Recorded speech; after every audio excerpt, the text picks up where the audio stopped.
আমি স্পষ্ট ভাষায় বলে দিচ্ছি মা, আমি এই বিয়ে করব না। তোমরা কেন আমার উপরে জোর করছো? নিজের ক্যারিয়ার মাত্র গোছাতে শুরু করেছি, এখন বিয়ে করে আমি ঘরের কোণে বসে থাকতে পারবো না। তুই মুখটা বন্ধ করবি আদিবা?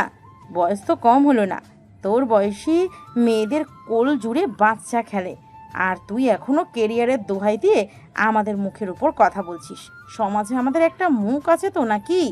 সমাজের মুখে ছাই দাও মা, লোকের কথায় আমি নিজের জীবনটা এইভাবে এক নিমেষে ধ্বংস করে দিতে পারি না। আমি এখনো মানসিকভাবে কোনো বিয়ের জন্য প্রস্তুত নই, ব্যাস।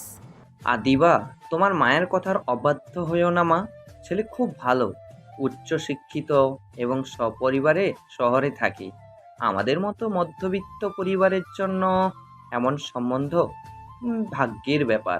বাবা, তুমিও মায়ের মতো কথা বলছো? তোমরা কি ভেবেছো বিয়ে করলেই একটা মেয়ে সুখী হয়ে যায়? আমি তো ভালো আছি, নিজের পায়ে দাঁড়িয়েছি, কলেজে লেকচারার হিসেবে জয়েন করেছি, আমার নিজের একটা পরিচয় তৈরি হচ্ছে। এর মধ্যে এই বিয়ের পিঁড়িতে বসার কোনো মানেই হয় না। হ্যাঁ, এখন তো আমাদের কথা তোর কাছে মানেহীন হল মনে হবেই। আমরা তো তোর শত্রু, দিন রাত খেটে তোকে মানুষ করলাম। এই বুড়ো বয়সে এসে একটু শান্তি পাবো, মেয়ের জামাইয়ের মুখ দেখবো, তা না, মেয়ের আমার দিমাগ উতলে পড়ছে। তুই যদি এই বিয়েতে রাজি না হোস আদিবা, তবে আজ থেকে তুই তোর এই মায়ের মরা মুখ দেখবি। ও গড মা, প্লিজ। শুরু হয়ে গেল তোমার চিরচেনা ইমোশনাল ব্ল্যাকমেল। কথায় কথায় মরা মুখ দেখার ভয় দেখানোটা কি তোমার স্বভাব হয়ে গেছে? আহ আদিবা, তোর মাকে এভাবে বলিস না। আর দেখ, আমার প্রেশারটাও কেমন যেন বেড়ে যাচ্ছে, বুকটা কেমন যেন ভারী লাগছে রে মা। ডাক্তার তো বলেছিলেন বেশি উত্তেজনা আমার হার্টের জন্য ভালো না। তুই যদি আমাদের এভাবে কষ্ট দিস, তবে হয়তো আমি আর বেশি দিন বাঁচবো না। বাবা, বাবা কি করছো তুমি? শান্ত হও প্লিজ, এই নাটক বন্ধ করো। তোমরা দুজনে মিলে আমাকে এইভাবে দেওয়ালে পিঠ ঠেকিয়ে দিতে পারো না। আদিবা তার বাবা মায়ের এই যৌথ ব্ল্যাকমেইলের সামনে পুরোপুরি অসহায় বোধ করতে লাগলো। সে খুব ভালো করেই জানে এরা কেউই তার কথা শুনবে না, কিন্তু আদিবার মনের ভিতর যে ঝড় বইছে তা সে কাউকে মুখ ফুটে বলতেও পারছে না। সে কি করে সবাইকে বোঝাবে যে তার মনের মাঝে এখনো একজন মানুষেরই বসবাস? 3 বছর, দীর্ঘ 3টা বছর কেটে গেছে, কিন্তু আদিবার মনের ক্ষতটা এখনো একটুও শুকোয়নি। মনের গভীরে এখনো সযত্নে লুকিয়ে রাখা আছে সেই নাম, জীবন। জীবন ছিল আদিবার ইউনিভার্সিটির সিনিয়র। দুজনের মাঝে ছিল এক নিবিড় প্রেমের সম্পর্ক, কিন্তু 3 বছর আগে হুট করেই জীবন পিএইচডি করার জন্য স্কলারশিপ পেয়ে বিদেশে চলে যায়। যাওয়ার আগের রাতে আদিবাকে ডেকে খুব ঠান্ডা মাথায় বলেছিল, লং ডিস্টেন্স রিলেশনশিপ আমার দ্বারা সম্ভব না আদিবা। তাছাড়া ক্যারিয়ারের এই পর্যায়ে আমি কোনো পিছুটান চাই না। So it's over. কোনো লজিক, কোনো কান্নাকাটি জীবনকে থামাতে পারেনি। সেই যে সে গেল, আর কোনোদিন আদিবার খোঁজ নেয়নি। আদিবা আজও সেই কষ্টের নীল সমুদ্রের সাঁতরে বেড়াচ্ছে। জীবন, তুমি তো আমাকে ছেড়ে কত সহজে নিজের ক্যারিয়ার গুছিয়ে নিলে, অথচ তোমার দেওয়া সেই ব্রেকআপের ট্রমা আমি আজও কাটিয়ে উঠতে পারলাম না। আজ অন্য কারো ঘরণী হতে ভাবলেও আমার গা শিউরে ওঠে। আমি কিভাবে অন্য কাউকে নিজের স্বামী বলে মেনে নেব? কিরে, চুপ করে কি ভাবছিস? তোর বাবার অবস্থা দেখেছিস তো? নিজের জেদ বড় নাকি বাবার জীবন বড়? পাত্রপক্ষ কালকেই তোকে দেখতে আসবে। আমরা কিন্তু হ্যাঁ বলে দিয়েছি। এখন তুই যদি কাল কোনো অশান্তি করিস, তবে আমার মরা মুখ দেখবি, আর তোর বাবার কিছু হলে তুই দায়ী থাকবি। ঠিক আছে, তোমরা যখন পাত্রপক্ষকে কথা দিয়েই দিয়েছো আর আমাকে ব্ল্যাকমেল করে মেরেই ফেলতে চাইছো, তবে তাই হোক, আমি বিয়ে করব। তোমাদের পছন্দ করা ছেলেকেই বিয়ে করব, কিন্তু মনে রেখো মা, এই বিয়েতে আমার শরীরটা থাকবে, মনটা নয়। তোমরা আমার সুখ কেড়ে নিয়ে যদি সুখী হতে পারো, তবে হও। রাগ করিস না মা, একদিন তুই বুঝবি আমরা তোর মঙ্গলের জন্যই এটা করেছি। আদিবা আর এক মুহূর্ত সেখানে দাঁড়ালো না। নিজের রুমের ভিতর ঢুকে ধরাম করে দরজাটা বন্ধ করে দিল। সে বিছানায় উপর হয়ে কান্নায় ভেঙে পড়ল। সে জানতো না তার নিয়তি তাকে কোন দিকে নিয়ে যাচ্ছে। আগামীকাল যে পাত্রপক্ষ তাকে দেখতে আসছে, সেই পাত্রের আসল পরিচয় কি তা আদিবার কল্পনারও বাইরে ছিল।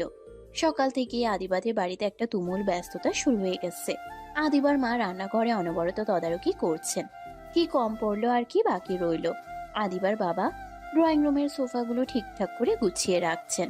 পুরো বাড়ি জুড়ে একটা উৎসবের আমেজ থাকলেও আদিবার নিজের ঘরের ভেতর যেন এক নিঝুম অন্ধকার নেমে এসেছে। আদিবা বিছানায় স্তব্ধ হয়ে বসে আছে। তার পরনে একটা লাল টুকটুকে জামদানির শাড়ি, যা তার মা জোর করে তাকে পরিয়ে দিয়েছে। চোখে সামান্য কাজল আর ঠোঁটে হালকা লিপস্টিক থাকলেও তার চেহারায় কোনো আনন্দের লেশ মাত্র নেই। সে শুধু ভাবছে কিভাবে তার বাবা মা তাকে এভাবে একটা অচেনা গর্তের দিকে ঠেলে দিতে পারলো। আদিবা, কতক্ষণ ধরে তোকে ডাকছি। পাত্রপক্ষ এসে ড্রয়িং রুমে বসে আছে কতক্ষণ হলো। তুই এখন এইভাবে ঘরের ভিতর জড়সড়ো হয়ে বসে আছিস কেন? তাড়াতাড়ি নিচে চল। আমি যাব না মা, তোমরা তো তোমাদের কথা রেখেছো, আমাকে জোর করে সাজিয়েছো, আমি সেজেছি, কিন্তু আমি নিচে গিয়ে সবার সামনে ওভাবে পুতুলের মতো দাঁড়িয়ে থাকতে পারবো না। একদম আর একটাও বাজে কথা বলবি না আদিবা। তোর বাবা নিচে ওদের সাথে কথা বলছেন। তুই যদি এখন নিচে না যাস তবে তোর বাবার হার্টের অবস্থা আবার খারাপ হয়ে যাবে। চল আমার সাথে। আদিবার মা আর কোনো কথা শুনলেন না। তিনি আদিবার হাতটা শক্ত করে চেপে ধরে টেনে হিঁচড়ে ঘর থেকে বের করে নিয়ে এলেন। আদিবা আর কোনো বাধা দেওয়ার শক্তি পেল না। সে নিজেকে পুরোপুরি ভাগ্যের হাতে ছেড়ে দিয়ে মাথা নিচু করে মায়ের পেছনে পেছনে সিঁড়ি দিয়ে নিচে নামতে লাগলো। তার মনে হচ্ছিল প্রতিটি পদক্ষেপ যেন তাকে তার জীবনের সব থেকে বড় পরাজয়ের দিকে নিয়ে যাচ্ছে। ড্রয়িং রুমে পৌঁছানোর পর আদিবা লজ্জায় এবং অপমানে নিজের চোখ দুটো মাটির দিকে নামিয়ে রাখলো। সে সোফার দিকে সোজা হয়ে তাকাতেও পারছিল না, কিন্তু নিচু চোখে যতটুকু দেখা যায় সে দেখল সোফায় বেশ কয়েকজন মানুষ বসে আছেন। ভালো করে খেয়াল করতেই সে চমকে উঠল। সামনে বসা মানুষটিকে তার খুব চেনা মনে হলো। সে একটু চোখ তুলে তাকাতেই দেখল সোফায় বসে আছেন তার বাবার সব থেকে পুরনো এবং ঘনিষ্ঠ বন্ধু আশরাফ সাহেব, যিনি সম্পর্কে নীলের বাবা। নীলের বাবার ঠিক পাশেই একজন অত্যন্ত সুন্দরী এবং ভদ্রমহিলা বসে আছেন, যিনি নীলের মা। ওনার পরনের শাড়ি এবং কথাবার্তায় এক অদ্ভুত মার্জিত রূপ প্রকাশ পাচ্ছে। ওনারা দুজনেই খুব বিনয়ের সাথে আদিবার বাবা মায়ের সঙ্গে হাসি মুখে কথাবার্তা বলছেন। ঘরের পরিবেশটা বেশ প্রাণবন্ত। সোফায় এক পাশ থেকে একটা ছোট্ট বাচ্চা মেয়ে এদিক ওদিক অনবরত ছোটাছুটি করছে আর খিলখিল করে হাসছে। ড্রয়িং রুমের অন্য একটা একক সোফায় একটা ছেলে বসে আছে। ছেলেটা খুব চুপচাপ আদিবার দিকে পিঠ করে তার অপোজিট পাশে মুখ করে বসে আছে। ছেলেটার পরনে একটা নীল রঙের শার্ট। সে একদৃষ্টে জানালার বাইরের দিকে তাকিয়ে আছে, যার কারণে আদিবা কোনোভাবেই ছেলেটার মুখটা দেখতে পাচ্ছে না। ছেলেটার বসার ভঙ্গি দেখে মনে হচ্ছে সেও এই বিয়েতে খুব একটা খুশি নয়, যেন তাকেও জোর করে ধরে আনা হয়েছে।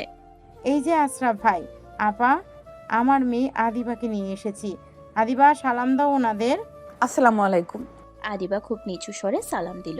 আদিবার গলার আওয়াজ শুনতেই সোফায় বসা সেই সুন্দরী ভদ্রমহিলা অর্থাৎ নীলের মা ঝটপট নিজের আসন ছেড়ে উঠে দাঁড়ালেন। তিনি অত্যন্ত স্নেহ ভরে আদিবার দিকে এগিয়ে এলেন। আদিবা কিছু বুঝে ওঠার আগেই তিনি দুই হাতে আদিবার চিবুক ছুঁয়ে মুখটা আলতো করে উঁচুর দিকে তুললেন। আদিবার মুখের দিকে তাকিয়ে ওনার চোখ দুটো আনন্দে চকচক করে উঠল। তিনি পরম মমতায় আদিবার গালে হাত দিয়ে মুখটা স্পর্শ করলেন। তারপর আদিবার ডান হাতটা নিজের হাতের মুঠোয় নিয়ে আলতো করে একটা চুমু খেলেন। মাশাল্লাহ মাশাল্লাহ, বৌমা আমাদের একদম মনের মতো হয়েছে। নিমাজ ভাই, ভাবি, আমি তো ঠিক এরকমই একটা শান্ত আর লক্ষ্মী মেয়েকে নিজের ছেলের জন্য খুঁজছিলাম। আমার তো এক দেখাতেই মেয়েকে পছন্দ হয়ে গেছে। আপনার পছন্দ হয়েছে শুনে খুব ভালো লাগলো আপা। মেয়ে তো আসলে আপনাদেরই। এসো মা, আমার পাশে এসে বসো। নীলের মা আদিবার হাত ধরে টেনে নিয়ে সোফায় নিজের ঠিক পাশে বসালেন। তিনি আদিবার হাতটা কোনোভাবেই ছাড়ছিলেন না। অনবরত আদিবার মাথায় আর পিঠে হাত বুলিয়ে দিচ্ছিলেন।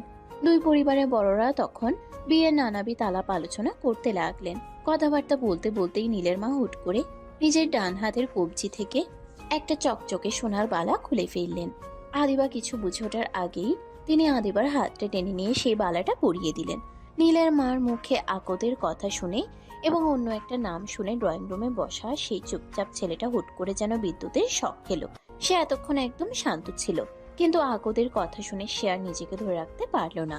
সে সোফায় এক ঝটকায় সোজা হয়ে বসে চরম বিস্ময় আর আতঙ্ক নিয়ে তার মায়ের দিকে তাকালো। আম্মু, তুমি এসব কি বলছো? হঠাৎ করে আকত মানে কি? আমাদের কি একটু আলাদা করে কথা বলার দরকার ছিল না? এভাবে হুট করে না জানিয়ে তোমরা কিভাবে এত বড় সিদ্ধান্ত নিতে পারো? নীলের গলার আওয়াজ ড্রয়িং রুমে প্রতিধ্বনিত হতেই আদিবার পুরো শরীর শক্ত হয়ে গেল। এই গলার আওয়াজটা আদিবার ভীষণ পরিচিত। প্রতিদিন সে এই আওয়াজ শুনে অভ্যস্ত। আদিবা চরম বিস্ময় নিয়ে ঝট করে নিজের মাথা উঁচু করলো। সে সোজা সামনে তাকিয়ে ছেলেটার মুখের দিকে তাকালো। নীলও ঠিক একই সময়ে আদিবার দিকে মুখ ঘুরিয়ে তাকালো। দুজনে চোকাচোকি হতেই যেন ঘরের মাঝে একটা ছোটখাটো ভূমিকম্প হয়ে গেল। আদিবা দেখলো সামনে বসা এই ছেলেটা আর কেউ নয়, তারই কলেজের স্টুডেন্ট, যে ইন্টার সেকেন্ড ইয়ারে পড়ে এবং যার নাম নীল। নীল ক্লাসে প্রচন্ড দুষ্টুমি করে আর আদিবা প্রায় দিনই তাকে পড়া না পারার জন্য চরম বকাঝকা করে। নীল যখন আদিবাকে দেখলো তখন সেও ভিতর থেকে মারাত্মকভাবে আঁতকে উঠল। তার চোখ দুটো চড়ক গাছ হয়ে গেল, মুখটা হাঁ হয়ে খুলে গেল। কারণ আদিবা তো তার কলেজের সব থেকে কড়া এবং রাগী টিচার। নীল জীবনেও কোনোদিন স্বপ্নেও কল্পনা করেনি যে তার বাবা মা তারই কলেজের সেই রাগী টিচারের সাথে তাকে বিয়ে দেওয়ার জন্য এখানে নিয়ে এসেছে। তুমি আপনি আপনি ম্যাডাম এখানে এই বাড়িতে আপনি কি করছেন? আমি এখানে মানে কি? এটা আমার নিজের বাড়ি। আমার বাড়িতে আমি ছাড়া আর কে থাকবে? কিন্তু তুমি তুমি এখানে কি করছো নীল? দুজনের এই চিৎকার আর অদ্ভুত কথাবার্তা শুনে ড্রয়িং রুমে উপস্থিত নীলের বাবা মা এবং আদিবার বাবা মা একে অপরের মুখের দিকে তাকাতে লাগলেন। সবার চোখে মুখে চরম বিস্ময়। পুরো ঘর জুড়ে এক অদ্ভুত নীরবতা নেমে এলো। কি ব্যাপার আদিবা, তোরা একে অপরকে চিনিস নাকি? তোরা এভাবে চিৎকার করছিস কেন? হ্যাঁ নীল, তুই ম্যাডাম বলছিস কেন ওনাকে? তোদের পরিচয় হলো কিভাবে? মা, তুমি এই ছেলের সঙ্গে আমার বিয়ে দিতে চাচ্ছ? তুমি জানো ও কে? ও আমার কলেজের স্টুডেন্ট, ইন্টার সেকেন্ড ইয়ারে পড়েও। নিজের স্টুডেন্টকে আমি কিভাবে বিয়ে করব মা? হ্যাঁ আম্মু, উনি আমাদের কলেজের সব থেকে রাগী ম্যাডাম।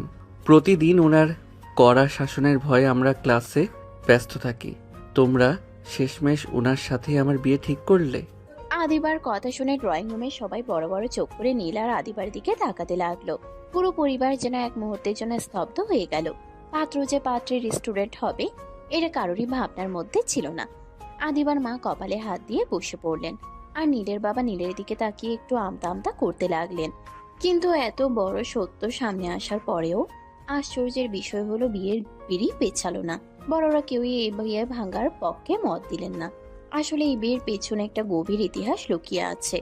আদিবার বাবা নিজাম সাহেব এবং নীলের বাবা আশরাফ সাহেব ছোটবেলা থেকে একে অপরের হরিহর আত্মা।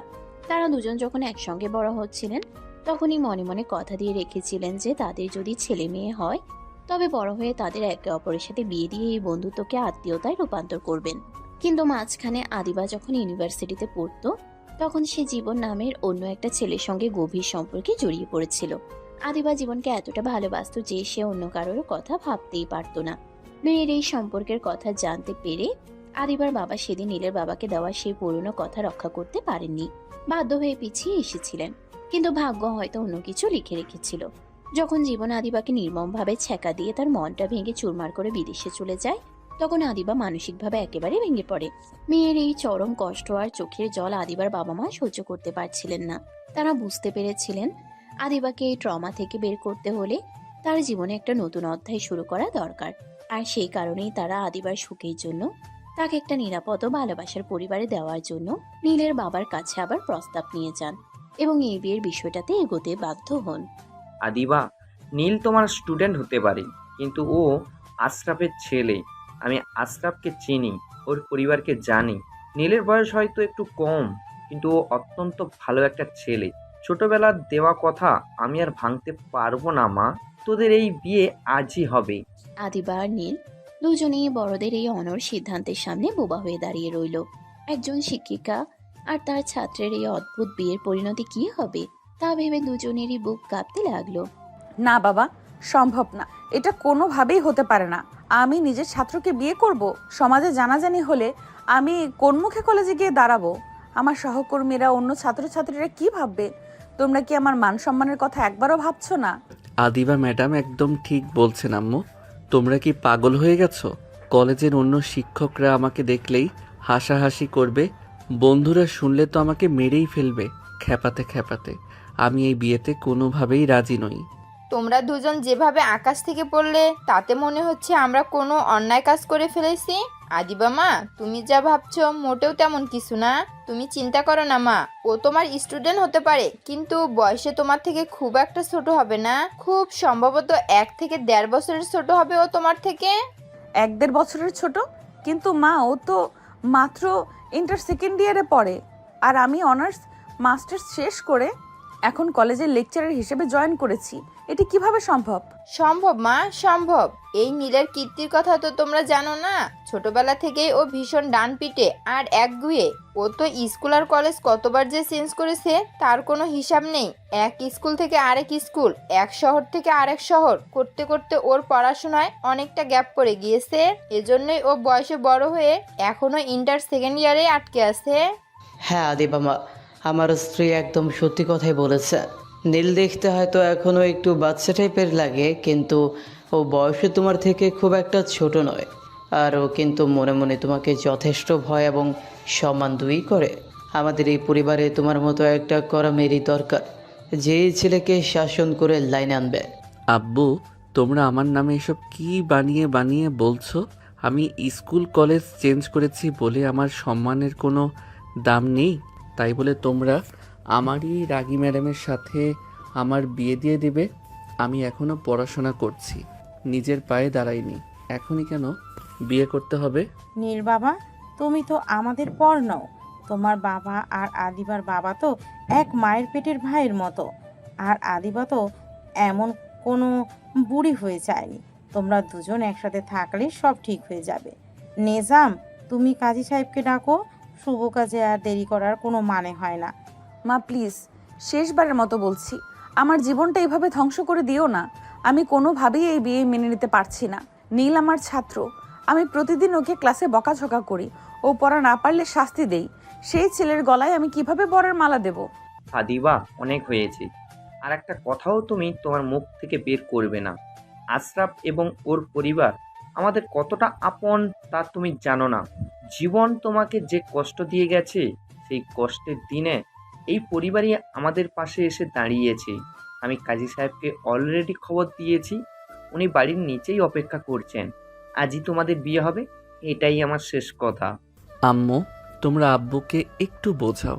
তোমরা জোর করে এভাবে একটা টিচারের সাথে আমার আকত করিয়ে দিতে পারো না। আমার খুব ভয় করছে আম্মু। কাল থেকে আমি কলেজে যাব কিভাবে? ম্যাডাম যদি রাগ করে আমাকে ক্লাস থেকে বের করে দেয়? চুপ কর গাধা ছেলে, তোকে তো কোনো বাঘের মুখে ফেলে দিচ্ছি না। আদিবা কত সুন্দর, কত গুণী একটা মেয়ে। তোর মতো বাদর ছেলেকে ওই পারবে সোজা করতে? কাজী সাহেব এসে গেছেন, তাই চুপচাপ কবুল পড়ার জন্য রেডি হ। দুই পরিবারের বড়দের অনর সিদ্ধান্তের সামনে আদিবা এবং নীল দুজনের সমস্ত প্রতিবাদী খড়কুটোর মতো ভেসে গেল। আদিবার ইমোশনাল বাবা মা আর নীলের জেদি মা বাবার যৌথ চাপের কাছে তারা দুজনেই সম্পূর্ণ অসহায় হয়ে পড়ল। বসার ঘরে কাজী সাহেব খাতা কলম নিয়ে এসে বসলেন। পুরো ড্রয়িং রুম জুড়ে এক থমথমে নীরবতা নেমে এলো, যেখানে আনন্দের কোনো ছোঁয়া নেই, আছে শুধু এক অদ্ভুত বাধ্যবাধকতা। আচ্ছা, পাত্রীর নাম আদিবা সুলতানা। মা, আপনি কি 3 লক্ষ টাকা দেনমোহরে আশরাফ চৌধুরীর পুত্র নীল চৌধুরীর সাথে এই বিবাহে রাজি আছেন? রাজি থাকলে বলুন আলহামদুলিল্লাহ কবুল। কবুল। আলহামদুলিল্লাহ। এবার পাত্রের পালা। বাবা নীল চৌধুরী, আপনি কি 3 লক্ষ টাকা দেনমোহরে নেজাম উদ্দিনের কন্যা আদিবা সুলতানাকে নিজের স্ত্রী হিসাবে গ্রহণ করতে রাজি আছেন? রাজি থাকলে বলুন কবুল। কবুল। আলহামদুলিল্লাহ, আলহামদুলিল্লাহ। আজ থেকে আদিবা আমাদের অফিসিয়াল বৌমা হয়ে গেল। তোমরা মিষ্টিমুখ করো সবাই। কাঁদিস না মা, একদিন তুই বুঝবি আমরা তোকে কত বড় একটা ভালো পরিবার দিয়েছি। নীল তোকে অনেক সুখে রাখবে। ওরে বাবা রে, আমার কপালে যে কি আছে আল্লাহই ভালো জানেন। কলেজের রাগী ম্যাডাম এখন সরাসরি আমার ঘরের বউ। কাল থেকে তো আমার হোমওয়ার্ক না করলে আর রক্ষা নাই। জীবন, তুমি আমাকে এমন একটা পরিস্থিতিতে এনে দাঁড় করালে যেখানে আমার নিজের ছাত্রই এখন আমার স্বামী। আমি কিভাবে এই অদ্ভুত সম্পর্কটা সারা জীবন বয়ে বেড়াবো? নীলকে আমি কোনোদিন স্বামীর মর্যাদা দিতে পারবো তো? এভাবেই কোনো ধুমধাম ছাড়া জোর করে এক প্রকার অদ্ভুত পরিস্থিতির মধ্য দিয়ে সম্পন্ন হয়ে গেল শিক্ষিকা আর ছাত্রের বিয়ে। বিয়ের সব আনুষ্ঠানিকতা শেষ হতে হতে রাত প্রায় 1টা বেজে গেল। নীলদের বাড়ি যাওয়ার কোনো তাড়া ছিল না, কারণ বিয়ের পর আজ প্রথম রাতটা তারা আদিবাদের বাড়িতেই কাটাচ্ছে। আদিবার মা নীল আর আদিবাকে জোর করে আদিবার নিজের ঘরে পাঠিয়ে দিয়ে বাইরে থেকে দরজাটা টেনে দিলেন। বাসর ঘর বলতে যা বোঝায়, ঘরটা ঠিক তেমন করে সাজানো হয়নি, কারণ সবকিছুই ঘটেছে অত্যন্ত হুট করে। তবে ঘরে বিছানায় একটা নতুন চাদর পাতা হয়েছে, আর এক কোণে কিছু রজনীগন্ধা ফুল রাখা আছে। ঘরের ভেতর পা দিয়ে আদিবা ধপ করে খাটের এক কোণায় বসে পড়ল। তার পুরো শরীর রাগে আর ক্ষোভে কাঁপছে। নীল দরজার কাছে একটু ইতস্তত করে দাঁড়িয়ে রইল। সে বুঝতে পারছে না সে খাটে বসবে নাকি নিচে গিয়ে ফ্লোরে শুয়ে পড়বে। তুমি ওখানে ওভাবে চোরের মতো দাঁড়িয়ে আছো কেন নীল? তোমার সাহস তো কম নয়। একটা কলেজের স্টুডেন্ট হয়ে তুমি তোমার টিচারের রুমে এইভাবে মাঝরাতে এসে দাঁড়িয়ে আছো, লজ্জা করে না তোমার? ম্যাডাম, আপনি আমার ওপর এভাবে চিল্লাচ্ছেন কেন বলুন তো? এখানে আমার কি দোষ? আমি কি কাজী সাহেবকে ডেকে এনেছি, নাকি আমি আপনার হাত ধরে টেনে এনে কবুল বলতে বাধ্য করেছি? আমার নিজের মা বাবা আমাকে ধরে এনে আপনার গলায় ঝুলিয়ে দিল, আর আপনি সব রাগ আমার উপর ঝাড়ছেন? মুখ একদম বন্ধ রাখবে নীল। আমার সামনে একদম মুখে মুখে তর্ক করবে না। তুমি কি ভুলে গেছো আমি তোমার কলেজের প্রফেসর? ক্লাসে 1 সপ্তাহের জন্য সাসপেন্ড করে দিলে তোমার ওই ইন্টার সেকেন্ড ইয়ারের পড়াশোনা চিরতরের জন্য বন্ধ হয়ে যাবে। দেখুন ম্যাডাম, এটা কলেজ নয়, এটা আপনার শোয়ার ঘর। আর এখন কলেজের সময়ও না, মাঝরাত বাজে। আর সব থেকে বড় কথা, কাজীর খাতায় সই করে আমি এখন অফিসিয়ালি আপনার স্বামী। আপনি এখন চাইলেই আমাকে সাসপেন্ড করতে পারেন না। স্বামী? তুমি নিজেকে আমার স্বামী ভাবছো? এই স্পর্ধা তুমি পাও কোথা থেকে নীল? তোমার মতো একটা ব্যাক বেঞ্চার যে পড়াশোনা না করে সারা বছর স্কুল কলেজ চেঞ্জ করে গ্যাপ দিয়ে বেড়ায়, সে হবে আমার স্বামী? তোমার বয়স কত শুনি? আমার চেয়ে তো ছোটই হবে। বয়সের দোহাই বারবার দেবেন না তো ম্যাডাম। আম্মু তো নিচে সবার সামনেই বলল যে আমি আপনার থেকে মাত্র 1-1.5 বছরের ছোট। আমি স্কুল কলেজ চেঞ্জ করেছি বলে কি আমার বয়স বাড়ে নাই? আমি কি বাচ্চা ছেলে নাকি? আর ব্যাক বেঞ্চারদের এত অবহেলা করবেন না, ওরাই কিন্তু দিন শেষে ইতিহাস তৈরি করে। ইতিহাস না ছাই, তুমি শুধু পারো ক্লাসে দুষ্টুমি করতে আর মেয়েদের দিকে তাকিয়ে হাসতে। তোমার মতো একটা ম্যাচুরিটিহীন ছেলের সাথে আমার বাবা মা আমার বিয়ে দিল, আমার জীবনটা পুরো কয়লা হয়ে গেল। আমি কোনোদিন কোনো অবস্থাতেই তোমাকে আমার স্বামী বলে মেনে নেব না, মনে রেখো এটা। আপনাকে বিয়ে? আহারে, কোনো মন খারাপ হয়নি ম্যাম, কারণ আমি তো আগে থেকে আপনাকে মন থেকে পছন্দ করতাম, কিন্তু ভয়ে কিছু বলতে পারতাম না আপনার ওই কড়া মেজাজের স্বভাবের জন্য। আজকে আপনি আমার ঘরের বউ, এটা আমার কাছে এখনো স্বপ্নের মতো লাগছে। কি বললে তুমি? তুমি আমাকে আগে থেকেই পছন্দ করতে? তোমার এত বড় সাহস নীল, তুমি একজন টিচারের দিকে এই নজরে তাকাতে? ওরে বাবারে, না না, আপনি ভুল বলছেন ম্যাডাম। আমি কোনো খারাপ নজরে বলিনি। মানে, আপনি যখন ক্লাসে গম্ভীর হয়ে লেকচার দিতেন তখন আপনাকে দেখতে খুব সুন্দর লাগতো। কলেজের সব ছেলেরাই আপনার সৌন্দর্যের প্রশংসা করে। আমি শুধু মনে মনে আপনাকে একটু বেশি ভালো চোখে দেখতাম আর কি। কিন্তু আপনার ওই রাগী চেহারা দেখলে কার সাধ্য আছে যে সামনে গিয়ে কথা বলে? আজ যখন আম্মু বলল আপনার সাথে বিয়ে, আমি তো মনে মনে অনেক খুশি হয়েছিলাম, কিন্তু আপনি তো রুমে এসেই আমার উপর হুঙ্কার ছাড়ছেন। নীল, তোমার ওই ফালতু আর সস্তা ইমোশন তোমার নিজের কাছে রাখো, আমার সামনে ওইসব প্রকাশ করতে আসবে না। আমি আদিবা সুলতানা, রাজশাহী ইউনিভার্সিটির টপার ছিলাম। নিজের যোগ্যতায় আজ এই জায়গায় এসেছি, আর তুমি এখনো বাপের টাকায় চলো। নিজের পকেটের খরচ চালানোর ক্ষমতাও তোমার নেই। আমার অ্যারোগ্যান্স দেখার যোগ্যতাও তোমার এখনো তৈরি হয়নি। আমার মনে কার জায়গা আছে তা তুমি কল্পনাও করতে পারবে না। আমি জানি ম্যাডাম, আপনার মনে ওই জীবন নামের কেউ একজন আছে। নিচে বড়দের কথা আমি সব শুনেছি, কিন্তু যে মানুষটা আপনাকে 3 বছর আগে ফেলে চলে গেছে, তার জন্য আপনি এখনো নিজের জীবনটা এভাবে নষ্ট করছেন। সে তো আপনাকে পাত্তাই দেয়নি, ক্যারিয়ারের জন্য ব্রেকআপ করে চলে গেছে। অথচ আমি এখানে জ্যান্ত দাঁড়িয়ে আছি আপনার স্বামী হয়ে, আর আপনি আমাকে এত অপমান করছেন। জীবনের নাম তোমার মুখে উচ্চারণ করার সাহস দেখাবে না নীল। ও আমার অতীত হতে পারে, কিন্তু ও যেখানে আছে তুমি তার ধারে কাছেও পৌঁছাতে পারবে না। ও পিএইচডি করতে গেছে, আর তুমি এখনো ইন্টারের গণ্ডি পার হতে পারছো না। তোমার সাথে ওর কোনো তুলনাই হয় না। ঠিক আছে ম্যাডাম, তুলনা করতে হবে না। আমিও খুব একটা শখ করে আপনার কাছে আসছি না। আপনার এই অহংকার আর রাগ আপনার মাথাতেই থাক। এখন বলুন, রাত তো অনেক হলো, ঘুমাবো কোথায়? নাকি সারা রাত এভাবে দাঁড়িয়ে দাঁড়িয়ে আপনার লেকচার শুনবো? তুমি সোফায় গিয়ে শোবে, এই খাটের আশেপাশেও আসার চেষ্টা করবে না। আর শোনো, আমাদের একটা ব্যাপারে খুব পরিষ্কার সিদ্ধান্ত নেওয়া দরকার।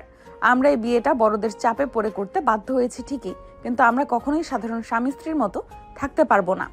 আমিও আপনার সাথে জোর করে সংসার করতে চাচ্ছি না ম্যাডাম। তাহলে বলুন আপনার প্ল্যান কি? আমরা কিভাবে চলবো? আমাদের মধ্যে একটা মিউচুয়াল ডিসিশন হতে হবে। পরিবারের সামনে, মানে তোমার বাবা মা আর আমার বাবা মায়ের সামনে আমরা স্বামী স্ত্রীর অভিনয় করব। তারা যেন কোনোভাবেই বুঝতে না পারে যে আমাদের মধ্যে কোনো মিল নেই। তাদের খুশির জন্য আমাদের এই নাটকটা করতেই হবে। আচ্ছা, এটা কোনো ব্যাপার না। অভিনয়ের দিক থেকে আমি বেশ ভালো, কিন্তু কলেজের কি হবে? কালকে যখন আমরা কলেজে যাব তখন সবাইকে কি বলবো? এটাই সব থেকে ইম্পর্ট্যান্ট পয়েন্ট। কলেজের কেউ যেন বিন্দুমাত্র জানতে না পারে যে আমরা স্বামী স্ত্রী। কলেজে তুমি আমার স্টুডেন্ট আর আমি তোমার প্রফেসর, ব্যাস। এই সম্পর্কের বাইরে ওখানে আমাদের আর কোনো পরিচয় নেই। তুমি যদি কলেজের কোনো বন্ধু বা কাউকে এই বিয়ের কথা বলো, তবে আমি কিন্তু সত্যি সত্যি কঠোর ব্যবস্থা নেব। আরে ধুর ম্যাডাম, আমি নিজেই কি সাত করে কলেজে গিয়ে বলবো যে আমি আমার রাগী ম্যাডামকে বিয়ে করেছি? আমার বন্ধুরা শুনলে তো আমাকে নিয়ে হাসাহাসি করে আমার বাঁচাই মুশকিল করে দেবে। সো ডোন্ট ওয়ারি, কলেজের কেউ এই খবর জানবে না। আপনার সম্মান আপনার কাছে, আমার সম্মান আমার কাছে। গুড, তাহলে আমাদের চুক্তি ফাইনাল। পরিবারের সামনে অভিনয় আর কলেজে আমরা সম্পূর্ণ অচেনা। এখন তুমি তোমার বালিশ নিয়ে সোফায় যাও। কাল সকালে আবার সময় মতো কলেজে পৌঁছাতে হবে। আর মনে রেখো নীল, কলেজের ক্লাসে যদি তুমি পড়া না পারো, তবে কালকেও আমি তোমাকে সবার সামনে দাঁড় করিয়ে রাখবো। স্ত্রী হয়েছে বলে কোনো ছাড় পাবে না। উফ, এই মহিলার রাগ কি কোনো দিন কমবে না? ঘরের ভেতর বউ হয়েও কলেজের টিচারগিরি দেখাচ্ছে। কিন্তু মনে মনে যাই বলুন ম্যাডাম, আপনাকে আমার নিজের ঘরের বউ হিসেবে পেয়ে আমি আসলেই অনেক খুশি। আপনার এই রাগ আমি একদিন ঠিকই ভালোবাসায় বদলে দেব। নীল আর কোনো কথা না বাড়িয়ে খাট থেকে একটা বালিশার চাদর টেনে নিয়ে সোফায় গিয়ে শুয়ে পড়ল। আদিবা ঘরের লাইটটা নিভিয়ে দিয়ে খাটের এক পাশে গিয়ে চোখ বন্ধ করে শুয়ে রইল। অন্ধকার ঘরে এক পাশে শুয়ে রইল একরাশ অহংকার আর পুরনো স্মৃতির ক্ষত, আর অন্য পাশে সোফায় শুয়ে রইল এক নতুন আশা আর গোপন ভালোবাসার অনুভূতি। শিক্ষিকা আর ছাত্রের এই চুক্তির সংসার আগামী দিনে কোন রূপ নেবে তা কেবল সময়ই বলতে পারবে। বাসর রাতের সেই তুমুল তর্ক বিতর্ক আর চুক্তির পর কখন যে সকাল হয়ে গেল নীল আর আদিবা টেরই পেল না। সকালের মিষ্টি আলো জানালার পর্দা গলে ঘরের ভেতরে এসে পড়তেই আদিবার চোখ খুলে গেল। সে ঝটপট বিছানা থেকে উঠে দেখলো নীল এখনো সোফায় গুটিসুটি মেরে অঘরে ঘুমোচ্ছে। আদিবা গিয়ে নীলকে একটা ধাক্কা দিল এবং ইশারায় জলদি তৈরি হয়ে নিতে বলল, কারণ একটু পরেই ঘরের দরজায় নখ পড়বে। যেমন ভাবনা তেমন কাজ। ঠিক সকাল 7:30টায় আদিবার মা দরজায় টোকা দিলেন। দরজা খুলতেই নীল আর আদিবা নিজেদের ভেতরে সব রাগ আর দূরত্ব এক নিমিষে লুকিয়ে ফেললো। কিরে নীল বাবা, রাতে তোদের কোনো অসুবিধা হয়নি তো? আদিবা তোকে কোনো জ্বালাতন করেনি তো বাবা? আমার মেয়েটার মেজাজ তো একটু চড়া, তাই জিজ্ঞেস করছি। আরে না না আম্মু, কি যে বলেন। আদিবা আমাকে একদমই জ্বালাতন করেনি। উল্টো ও আমার এত যত্ন করেছে যে আমার মনে হয়নি আমি অন্য কারো বাড়িতে আছি। তাই না আদিবা? হ্যাঁ মা, নীল যা বলছে একদম ঠিক। আমরা খুব ভালো ছিলাম, তুমি একদম চিন্তা করো না। তোমার জামাই তো অনেক লক্ষ্মী ছেলে। আদিবার মুখে নিজের এত বড় প্রশংসা শুনে নীল মনে মনে হাসলেও বাইরে একদম ভদ্র ছেলের মতো মুখ করে রইল। এরপর সবাই মিলে একসাথে ডাইনিং টেবিলে নাস্তা করতে বসলো। টেবিলে আদিবার বাবা নিজাম সাহেব এবং নীলের বাবা আশরাফ সাহেবও ছিলেন। নাস্তা খাওয়ার ফাঁকে ফাঁকে দুই পরিবারের বড়রা মিলে এক অত্যন্ত গুরুত্বপূর্ণ আলোচনায় বসলেন। তারা নীল আর আদিবার ভবিষ্যৎ নিয়ে এক নতুন সিদ্ধান্ত নিলেন। নীলের বাবা বললেন যে সামনে নীলের এইচএসসি পরীক্ষা, ও আগে ভালো মতো পরীক্ষাটা শেষ করুক। আদিবার বাবাও তাতে সাই দিয়ে বললেন যে আদিবা তো এখন কলেজে চাকরি করছেই। নীলের এইচএসসি পরীক্ষা শেষ হোক, তারপর ও যখন অনার্সে ভর্তি হবে এবং অনার্সটা শেষ করবে, তখন তারা ধুমধাম করে অনুষ্ঠান দিয়ে আদিবাকে ওদের বাড়িতে তুলে দেবেন। নীলের মাও এই সিদ্ধান্তে একমত হয়ে জানালেন যে পড়াশোনা শেষ হলে তবেই ধুমধাম করে বিয়ে দিয়ে তারা বৌমাকে নিজেদের বাড়িতে চিরদিনের জন্য তুলে নেবেন। ততদিনে নীলও একটু নিজের পায়ে দাঁড়ানোর সুযোগ পাবে। আর এই সময়টুকু আদিবা নিজের বাপের বাড়িতেই থাকবে, শুধু মাঝে মাঝে ওদের বাড়িতে বেড়াতে যাবে। বড়দের এই সিদ্ধান্তের পর তারা দুজনের মতামত জানতে চাইলেন। আম্মু, তোমরা বড়রা যা সিদ্ধান্ত নেবে তাতেই আমাদের সম্মতি। আমার পড়াশোনাটা শেষ হওয়া আসলেই খুব দরকার। হ্যাঁ মা, বাবা আর আঙ্কেল একদম ঠিক বলেছেন। আমারও কোনো আপত্তি নেই। সকালের সব পর্ব শেষ করে নীলরা আদিবাদের বাড়ি থেকে বিদায় নিয়ে নিজেদের বাড়িতে চলে গেল। বাড়িতে ফেরার পর থেকেই নীলের মনে এক অদ্ভুত ফুরফুরে আমেজ কাজ করতে লাগলো। সে ভাবছিল তার জীবনের এই নতুন মোড়ের কথা, কিন্তু আদিবার মনে তখনও এক অন্যরকম অস্থিরতা। যাই হোক, দেখতে দেখতে সেই দিনটা শেষ হলো এবং তার পরের দিন সকাল থেকেই শুরু হলো আদিবা আর নীলের আসল পরীক্ষা, অর্থাৎ কলেজের দিন। কলেজে পা রাখতেই চারপাশের পরিবেশটা চিরচেনা রূপ নিল। এই কলেজে নীলের একটা বিশাল নাম ডাক আছে। পুরো কলেজ নীলের জন্য একেবারে পাগল। মেয়েরা তো নীলের উপরে মারাত্মক লেভেলের ক্রাশ খেয়ে বসে আছে। নীল যেমন দেখতে সুন্দর, তেমনি লম্বা, হ্যান্ডসাম আর স্টাইলিশ। তার উপর সে কলেজের সব থেকে পপুলার ছেলে। সে করিডোর দিয়ে হেঁটে গেলে ক্লাসের মেয়েরা জানালার পাশে এসে ভিড় জমায়, তাকে দেখার জন্য আড়ালে ফিসফিস করে। কিন্তু আজকে নীলের মন অন্য কোথাও পড়ে আছে। সে বারবার করিডোরে এদিক ওদিক তাকাচ্ছে, শুধু একজনকে দেখার জন্য। ঠিক তখনই করিডোরের শেষ মাথা দিয়ে আদিবা ম্যাডামকে হেঁটে আসতে দেখা গেল। আদিবার পরনে একটা নীল রঙের সুতির শাড়ি, চুলগুলো সুন্দর করে খোপা করা, আর হাতে কিছু খাতা আর বই। চোখে চশমা আটা আদিবাকে দেখতে বরাবরের মতোই ভীষণ গম্ভীর আর কড়া লাগছে। নীল দূর থেকে আদিবাকে দেখেই সোজা হেঁটে ওনার সামনে গিয়ে দাঁড়ালো। তার বুকটা ধক করে উঠল। সে ভাবলো ঘরের বউকে এখন কলেজে ম্যাডাম হিসেবে দেখতে কেমন যেন লাগছে। গুড মর্নিং ম্যাডাম, আজকের আবহাওয়াটা বেশ সুন্দর, তাই না? আদিবা এক মুহূর্তের জন্য থামলো। সে নীলের দিকে এমন এক জোড়া শীতল আর অচেনা চোখ মেলে তাকালো, যেন সে নীলকে জীবনে কোনোদিন দেখেইনি। তার চেহারায় বিন্দুমাত্র চেনা ভাবের কোনো লক্ষণ ফুটে উঠল না। একটুও সময় নষ্ট না করে নিজের গম্ভীর কণ্ঠস্বরে নীলের মুখোমুখি হলো। গুড মর্নিং নীল, তুমি এখনো করিডোরে দাঁড়িয়ে আছো কেন? একটু পরেই বেল পড়বে। নিজের ক্লাসে যাও এবং পড়াশোনায় মনোযোগ দাও। করিডোরে দাঁড়িয়ে সময় নষ্ট করা একদম পছন্দ করি না আমি। এই কথাটুকু বলেই আদিবা নীলকে একপাশে কাটিয়ে হনহন করে হেঁটে স্টাফ রুমের দিকে চলে গেল। আদিবার এই চরম উদাসীন আর অচেনা আচরণ দেখে নীলের বুকের ভেতরটা যেন এক নিমিষে ভেঙে চুরমার হয়ে গেল। বিষয়টা প্রথম প্রথম নীলের খুব খারাপ লাগতে শুরু করলো। সে মনে মনে ভাবতে লাগলো, কেন এমনটা করতেছে সে? ঘরে যতই চুক্তি থাক, কলেজে এসে একদম চেনে না এমন ভান করার কি মানে? এরপর শুরু হলো ইন্টার সেকেন্ড ইয়ারের আদিবা ম্যাডামের ক্লাস। আদিবা ক্লাসে ঢোকার সাথে সাথে পুরো ক্লাসরুম নিস্তব্ধ হয়ে গেল।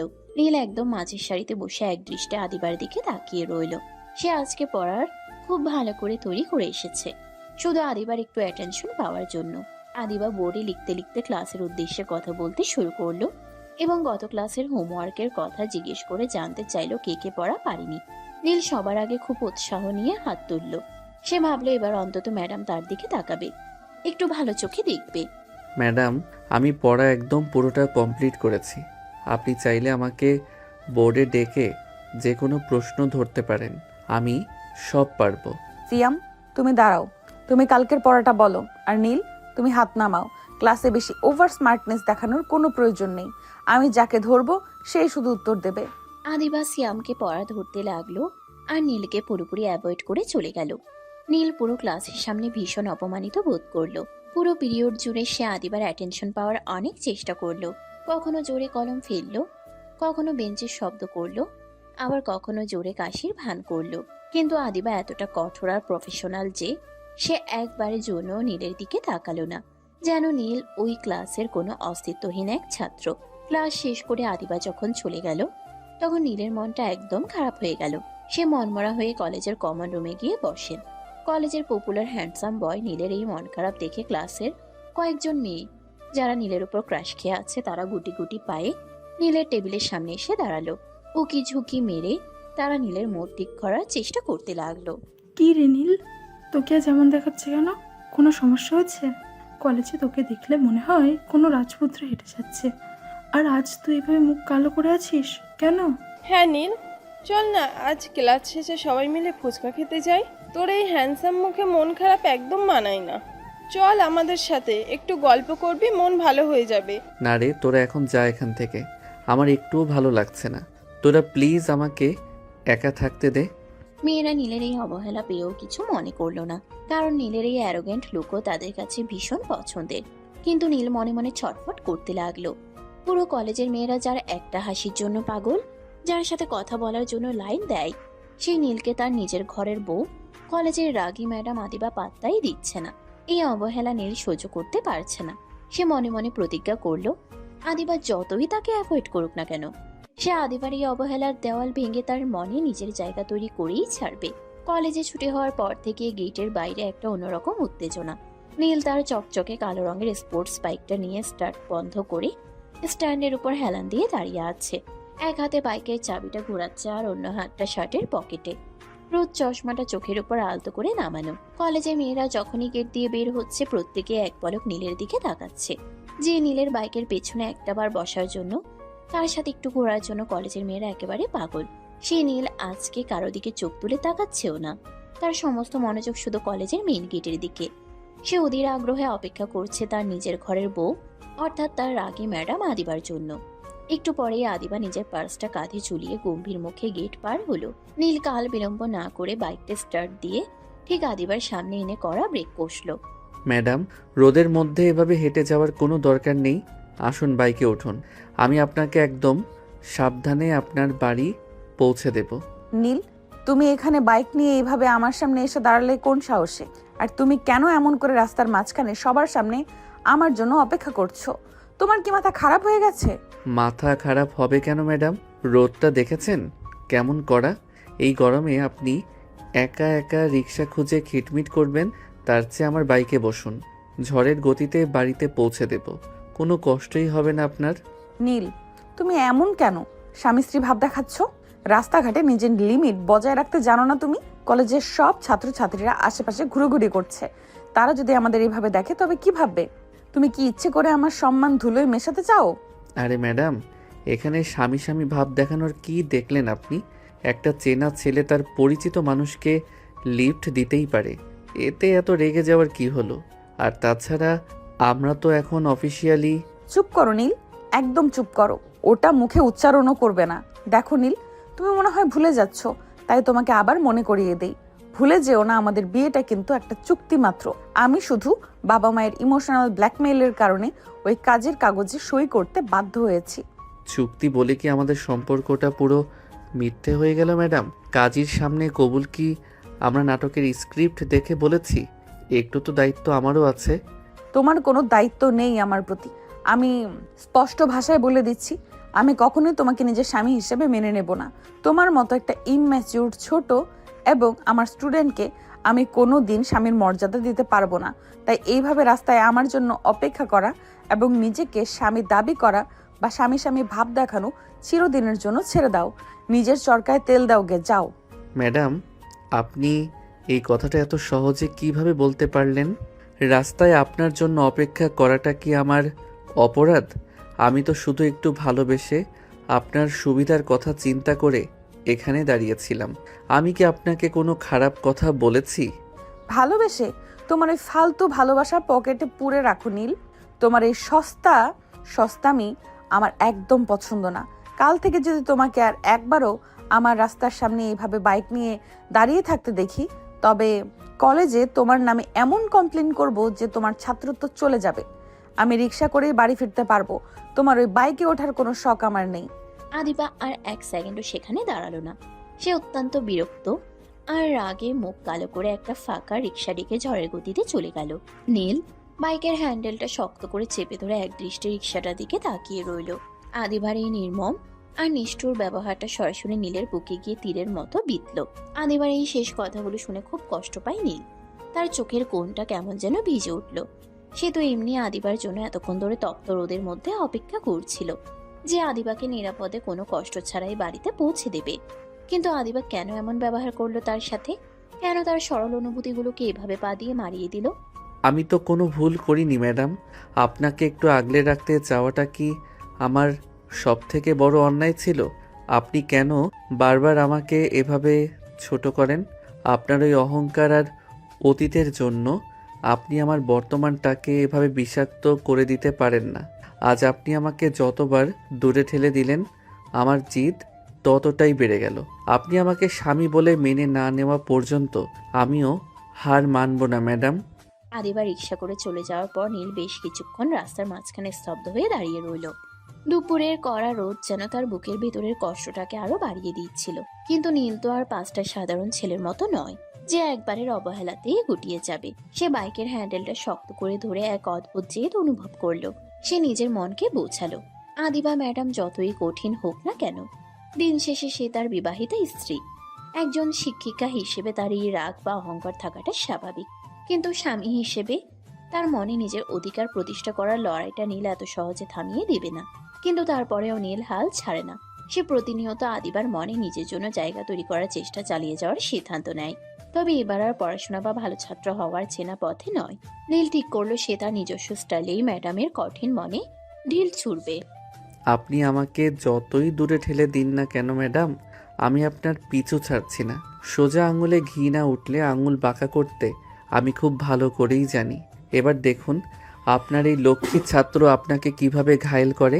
পরের দিন সকাল থেকেই নীল তার প্ল্যান অনুযায়ী কাজ শুরু করে দিল। সে খুব ভালো করেই জানে যে আদিবাকে সোজা পথে কাবু করা যাবে না, তাই সে একটু দুষ্টুমি আর ইউনিক কিছু স্টাইল দেখানোর সিদ্ধান্ত নিল। কলেজের করিডোরে তখন ছাত্রছাত্রীদের উপচে পড়া ভিড়। ঠিক তখনই আদিবা ম্যাডাম গম্ভীর মুখে হাতে কিছু অ্যাসাইনমেন্টের খাতা নিয়ে করিডোর দিয়ে হেঁটে আসছিলেন। ভিড়ের কারণে সবাই ওনাকে সাইড দিচ্ছিল। নীলও সেই ভিড়ের মাঝেই বন্ধুদের সাথে দাঁড়িয়েছিল। আদিবা যখন ঠিক নীলের পাশ কাটিয়ে যেতে নিলেন, নীল হুট করে ভিড়ের মাঝে আদিবার চোখের দিকে তাকিয়ে আলতো করে একটা চোখ মেরে দিল। আদিবা পা বাড়িয়েও থমকে দাঁড়ালো। তার চোখ দুটো রাগে আর বিস্ময়ে বড় বড় হয়ে গেল। সে কল্পনাও করতে পারেনি যে এত মানুষের মাঝে নীল এই দুঃসাহস দেখাবে। আদিবা আশেপাশে তাকালো, কিন্তু নীল ততক্ষণে খুব স্বাভাবিক মুখ করে বন্ধুদের সাথে অন্য গল্পে মজে গেছে, যেন সে কিছুই করেনি। আদিবার আগে ফুঁসতে ফুঁসতে নিজের কেবিনের দিকে চলে গেল। এই ছেলের সাহস তো দিন দিন আকাশ ছুঁয়ে ফেলছে। এত স্পর্ধা ওর, এত মানুষের মাঝে ও আমাকে চোখ মারলো। কেউ দেখে ফেললে আজ কি হতো আমার ইজ্জতের। ও কি আসলে পাগল হয়ে গেছে নাকি? আদিবা নিজের রুমে বসে রাগ কমানোর চেষ্টা করছিল, কিন্তু নীলের ওই দুষ্টুমি ভরা চোখ মারার দৃশ্যটা তার চোখের সামনে থেকে সরছিল না। এরপর দুপুরের দিকে আদিবা যখন লাইব্রেরির ভেতরের একটা অন্ধকার কোণায় বই খুঁজছিলেন, তখন সেখানে কোনো ছাত্রছাত্রী ছিল না। আদিবা একটা তাক থেকে বই টেনে বের করতেই পেছন থেকে একটা হাত এসে ওনার হাতটা শক্ত করে ধরে ফেললো। আদিবা চমকে উঠে চিৎকার করতে যাবে, তখনই দেখলো সামনে নীল দাঁড়িয়ে আছে। নীল খুব আলতো কিন্তু শক্ত বাঁধনে আদিবার হাতটা ধরে রেখেছে। নীল, হাত ছাড়ো বলছি। তোমার সাহস তো কম নয়। তুমি লাইব্রেরির ভেতরে আমার হাত ধরার সাহস পাও কিভাবে? ছাড়ো। ছাড়ার জন্য তো হাতটা ধরিনি ম্যাডাম। আর আপনি এত চিল্লাচ্ছেন কেন? লাইব্রেরিতে কিন্তু চিল্লামিল্লি করা নিষেধ। Silence please. নীল, তুমি কিন্তু আমার ধৈর্যের পরীক্ষা নিচ্ছ। এই কলেজ আর আমি তোমার টিচার। তুমি এইভাবে আমাকে বিরক্ত করতে পারো না। হাত ছাড়ো, নইলে আমি এক্ষুনি প্রিন্সিপাল স্যারের কাছে যাব। যান না ম্যাডাম, গিয়ে বলুন যে আপনার স্বামী আপনার হাত ধরেছে। প্রিন্সিপাল স্যার তো আবার আমার আব্বুর খুব ভালো বন্ধু। উনি শুনলে মিষ্টির অর্ডার দিয়ে দেবেন। আপনি শুধু শুধু আমাকে সারাক্ষণ এড়িয়ে চলেন কেন বলুন তো? আমি কি দেখতে এতটাই খারাপ? নীল, ইয়ার্কি বন্ধ করো। আমাদের মধ্যে একটা চুক্তি হয়েছিল যে কলেজের কেউ আমাদের সম্পর্কে কথা জানবে না। তুমি কেন বারবার সেই চুক্তি ভাঙার চেষ্টা করছো? আমাকে এইভাবে বিরক্ত করে তোমার কি লাভ আছে? লাভ লোকসান বুঝি না ম্যাডাম। আপনাকে বিরক্ত করতে আমার দারুণ লাগে। আপনার এই রাগী মুখটা যখন অপমানে লাল হয়ে যায় না, তখন দেখতে আরও বেশি কিউট লাগে। এই যে নিন, আপনার হাত ছেড়ে দিলাম, কিন্তু মনে রাখবেন নীল চৌধুরী সহজে হার মানার পাত্র নয়। নীল আদিবার হাতটা ছেড়ে দিয়ে একটা বাঁকা হাসি হেসে লাইব্রেরি থেকে বের হয়ে গেল। আদিবা নিজের হাতটার দিকে তাকিয়ে রইল, যেখানে নীলের হাতের উষ্ণতা এখনো লেগে আছে। তার বুকের ভেতর কেমন যেন একটা অচেনা ঝড় বয়ে যেতে লাগলো। সে বুঝতে পারছে না সে রাগ করবে নাকি অন্য কিছু ভাববে। নীল প্রতিনিয়ত তাকে এভাবে অপ্রস্তুত করে দিচ্ছে। বিকেলবেলা যখন কলেজ ছুটি হলো, আদিবা মেন গেট দিয়ে বের হয়ে রিক্সার জন্য অপেক্ষা করছিলেন। সেখানেও অনেক ছাত্রছাত্রী দাঁড়িয়ে ছিল। নীল বাইক নিয়ে ঠিক আদিবা রিক্সার পাশে এসে দাঁড়ালো এবং বাইকের হর্নটা জোরে বাজিয়ে আদিবাকে চরম বিরক্ত করতে লাগলো। আদিবা কড়া চোখে তাকাতেই নীল আবার রোদ চশমাটা নামিয়ে আদিবাকে একটা ফ্লাইং কিস দেওয়ার ভান করে বাইকটা টান দিয়ে চলে গেল। আশেপাশে দু একজন মেয়ে নীলের এই পাগলামি দেখে হাসাহাসি করতে লাগলো, কিন্তু তারা ভাবলো নীল হয়তো এমনি মজা করছে। আদিবা রিক্সায় উঠে বসে নিজের কপাল চাপড়াতে লাগলো। নীলের এই ইউনিক আর ড্যাম কেয়ার স্টাইলের পাগলামিগুলো আস্তে আস্তে আদিবার মনের সেই কঠিন একঘেয়েমি আর জীবনের পুরনো দুঃখের স্মৃতিগুলোকে উলটপালট করে দিচ্ছিল। কলেজে বার্ষিক ফুটবল টুর্নামেন্ট শুরু হওয়াতে পুরো ক্যাম্পাস জুড়ে এখন উৎসবের আমেজ। ক্লাস প্রায় অর্ধেক বন্ধ। সবাই কলেজের বিশাল খেলার মাঠে ভিড় জমিয়েছে। আর এই ফুটবল টিমের ক্যাপ্টেন আর কেউ নয়, স্বয়ং নীল চৌধুরী। নীল যখন জার্সি পরে, পায়ে বুট গলিয়ে, মাথায় একটা ব্যান্ড বেঁধে মাঠে নামে, তখন মাঠের চারপাশের গ্যালারি ছাত্রীদের চিৎকারে ফেটে পড়ে। নীল মাঠের ভেতরে এক অদ্ভুত অ্যাটিটিউড আর ড্যাম কেয়ার ভাব নিয়ে খেলে। তার ড্রিপলিং, পাস আর গোল দেওয়ার স্টাইল দেখে প্রত্যেকটা মেয়ে যেন তার উপর উপচে পড়ে। খেলা শেষে নীল যখন ঘামে বেচা শরীরে মাঠের একপাশে এসে দাঁড়ায়, তখন মেয়েরা পানির বোতল আর রুমাল হাতে নিয়ে নীলের কাছাকাছি আসার আপ্রাণ চেষ্টা করে। কেউ তাকে উইশ করতে চায়, কেউ আবার পাশে দাঁড়িয়ে একটা সেলফি তোলার জন্য ব্যাকুল হয়ে থাকে। কিন্তু নীল অত্যন্ত কৌশলে মুচকি হেসে তাদের সবাইকে অ্যাভয়েড করে একটু দূরত্ব বজায় রেখে চলে। দূর থেকে নিজের কেবিনের জানালার পর্দা সামান্য সরিয়ে এই পুরো বিষয়টাই তীক্ষ্ণভাবে লক্ষ্য করছিল আদিবা। মেয়েদের এই পাগলামি দেখে তার মনের ভেতর এক অদ্ভুত অস্থিরতা তৈরি হচ্ছিল, যা সে নিজে বুঝতেও পারছিল না। সে এক দীর্ঘশ্বাস ফেলে জানালার পর্দাটা টেনে দিল এবং নিজের ব্যাগ গুছিয়ে ক্লাস নেওয়ার জন্য বের হয়ে গেল। কিন্তু ক্লাস শেষ করে যখন সে স্টাফ রুমের দিকে যাচ্ছিল, তখন করিডোরের ওই দিকটায় বিকেলের দিকে ছাত্রছাত্রীদের ভিড় একদম কমে এসেছিল। করিডোরের একটা পিলারের আড়ালে নীল আগে থেকেই দাঁড়িয়ে আদিবার জন্য অপেক্ষা করছিল। আদিবা ফাইলগুলো বুকে জড়িয়ে যেই না ওই পিলারটা পার হতে চাইল, নীল আচমকা চিতার গতিতে এসে আদিবার হাত ধরে এক ঝটকায় তাকে দেওয়ালের সাথে আটকে দিল। আদিবা কিছু বুঝে ওঠার আগেই দেখলো নীলের দুই হাত তার দুই পাশে দেওয়ালের উপর শক্ত করে চেপে বসা, যার কারণে আদিবা পুরোপুরি নীলের কাছেই বন্দী হয়ে গেছে। নীলের শরীর থেকে তখনও হালকা ঘামের আর পারফিউমের একটা মিশ্র গন্ধ আসছিল। নীল, এটা কি ধরনের অসভ্যতা? আবার তুমি আমার গায়ে হাত দেওয়ার সাহস করছো? ছাড়ো আমাকে, কেউ দেখে ফেললে কিন্তু সর্বনাশ হয়ে যাবে। তুমি কি দিন দিন নিজের ভদ্রতা পুরোপুরি ভুলে যাচ্ছ? কেউ দেখবে না ম্যাডাম, এখন সবাই মাঠে ট্রফি বিতরণী অনুষ্ঠান দেখছে। করিডোরের এই দিকটায় এখন কেউ আসবে না। আর আমি কোনো অসভ্যতা করছি না, নিজের স্ত্রীর সাথে একটু কথা বলছি। কি ম্যাডাম, এভাবে সারাদিন ধরে আমাকে এড়িয়ে চলছেন কিসের জন্য? আমি তোমাকে এড়িয়ে চলবো না তো কি করব? তুমি কি ভেবেছো কলেজের মধ্যেও আমি তোমার সাথে গল্প করব? তোমার সাথে আমার চুক্তি হয়েছিল, তা কি তোমার ওই ছোট মাথায় ঢোকে না? চুক্তি যতই করুন আর মনে মনে যতই যাই ভাবুন না কেন, আপনি কিন্তু আইনত আমার স্ত্রী। আর আপনার সাথে আমার সম্পর্কটা অনেক গভীর, যা চাইলে আপনি মুছে ফেলতে পারবেন না। কিন্তু আপনি আমাকে বারবার এভাবে চেনা মানুষের মতো না দেখে এড়িয়ে চলছেন কেন?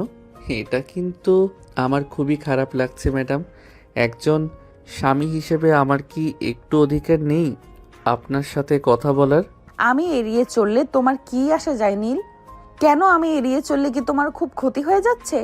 পুরো কলেজের মেয়েরা তো তোমার এক একটা অ্যাটিটিউড আর ফুটবলের গোল দেখে তোমার জন্য পাগল হয়ে আছে।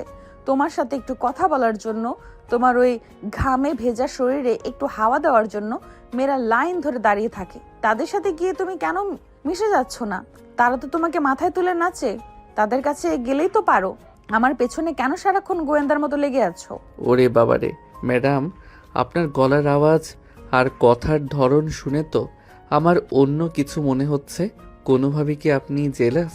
মাঠে মেয়েরা আমার পাশে আসছিল, আমাকে পানির বোতল দিচ্ছিল দেখে কি আপনার ভেতরে হিংসা হচ্ছে ম্যাডাম? সত্যি করে বলুন না, আমি কি খুব ভুল কিছু বলছি? কি? আমি জেলাস? তোমার মতো একটা ছোট বাচ্চার উপরে আমি জেলাস হতে যাব কোন দুঃখে?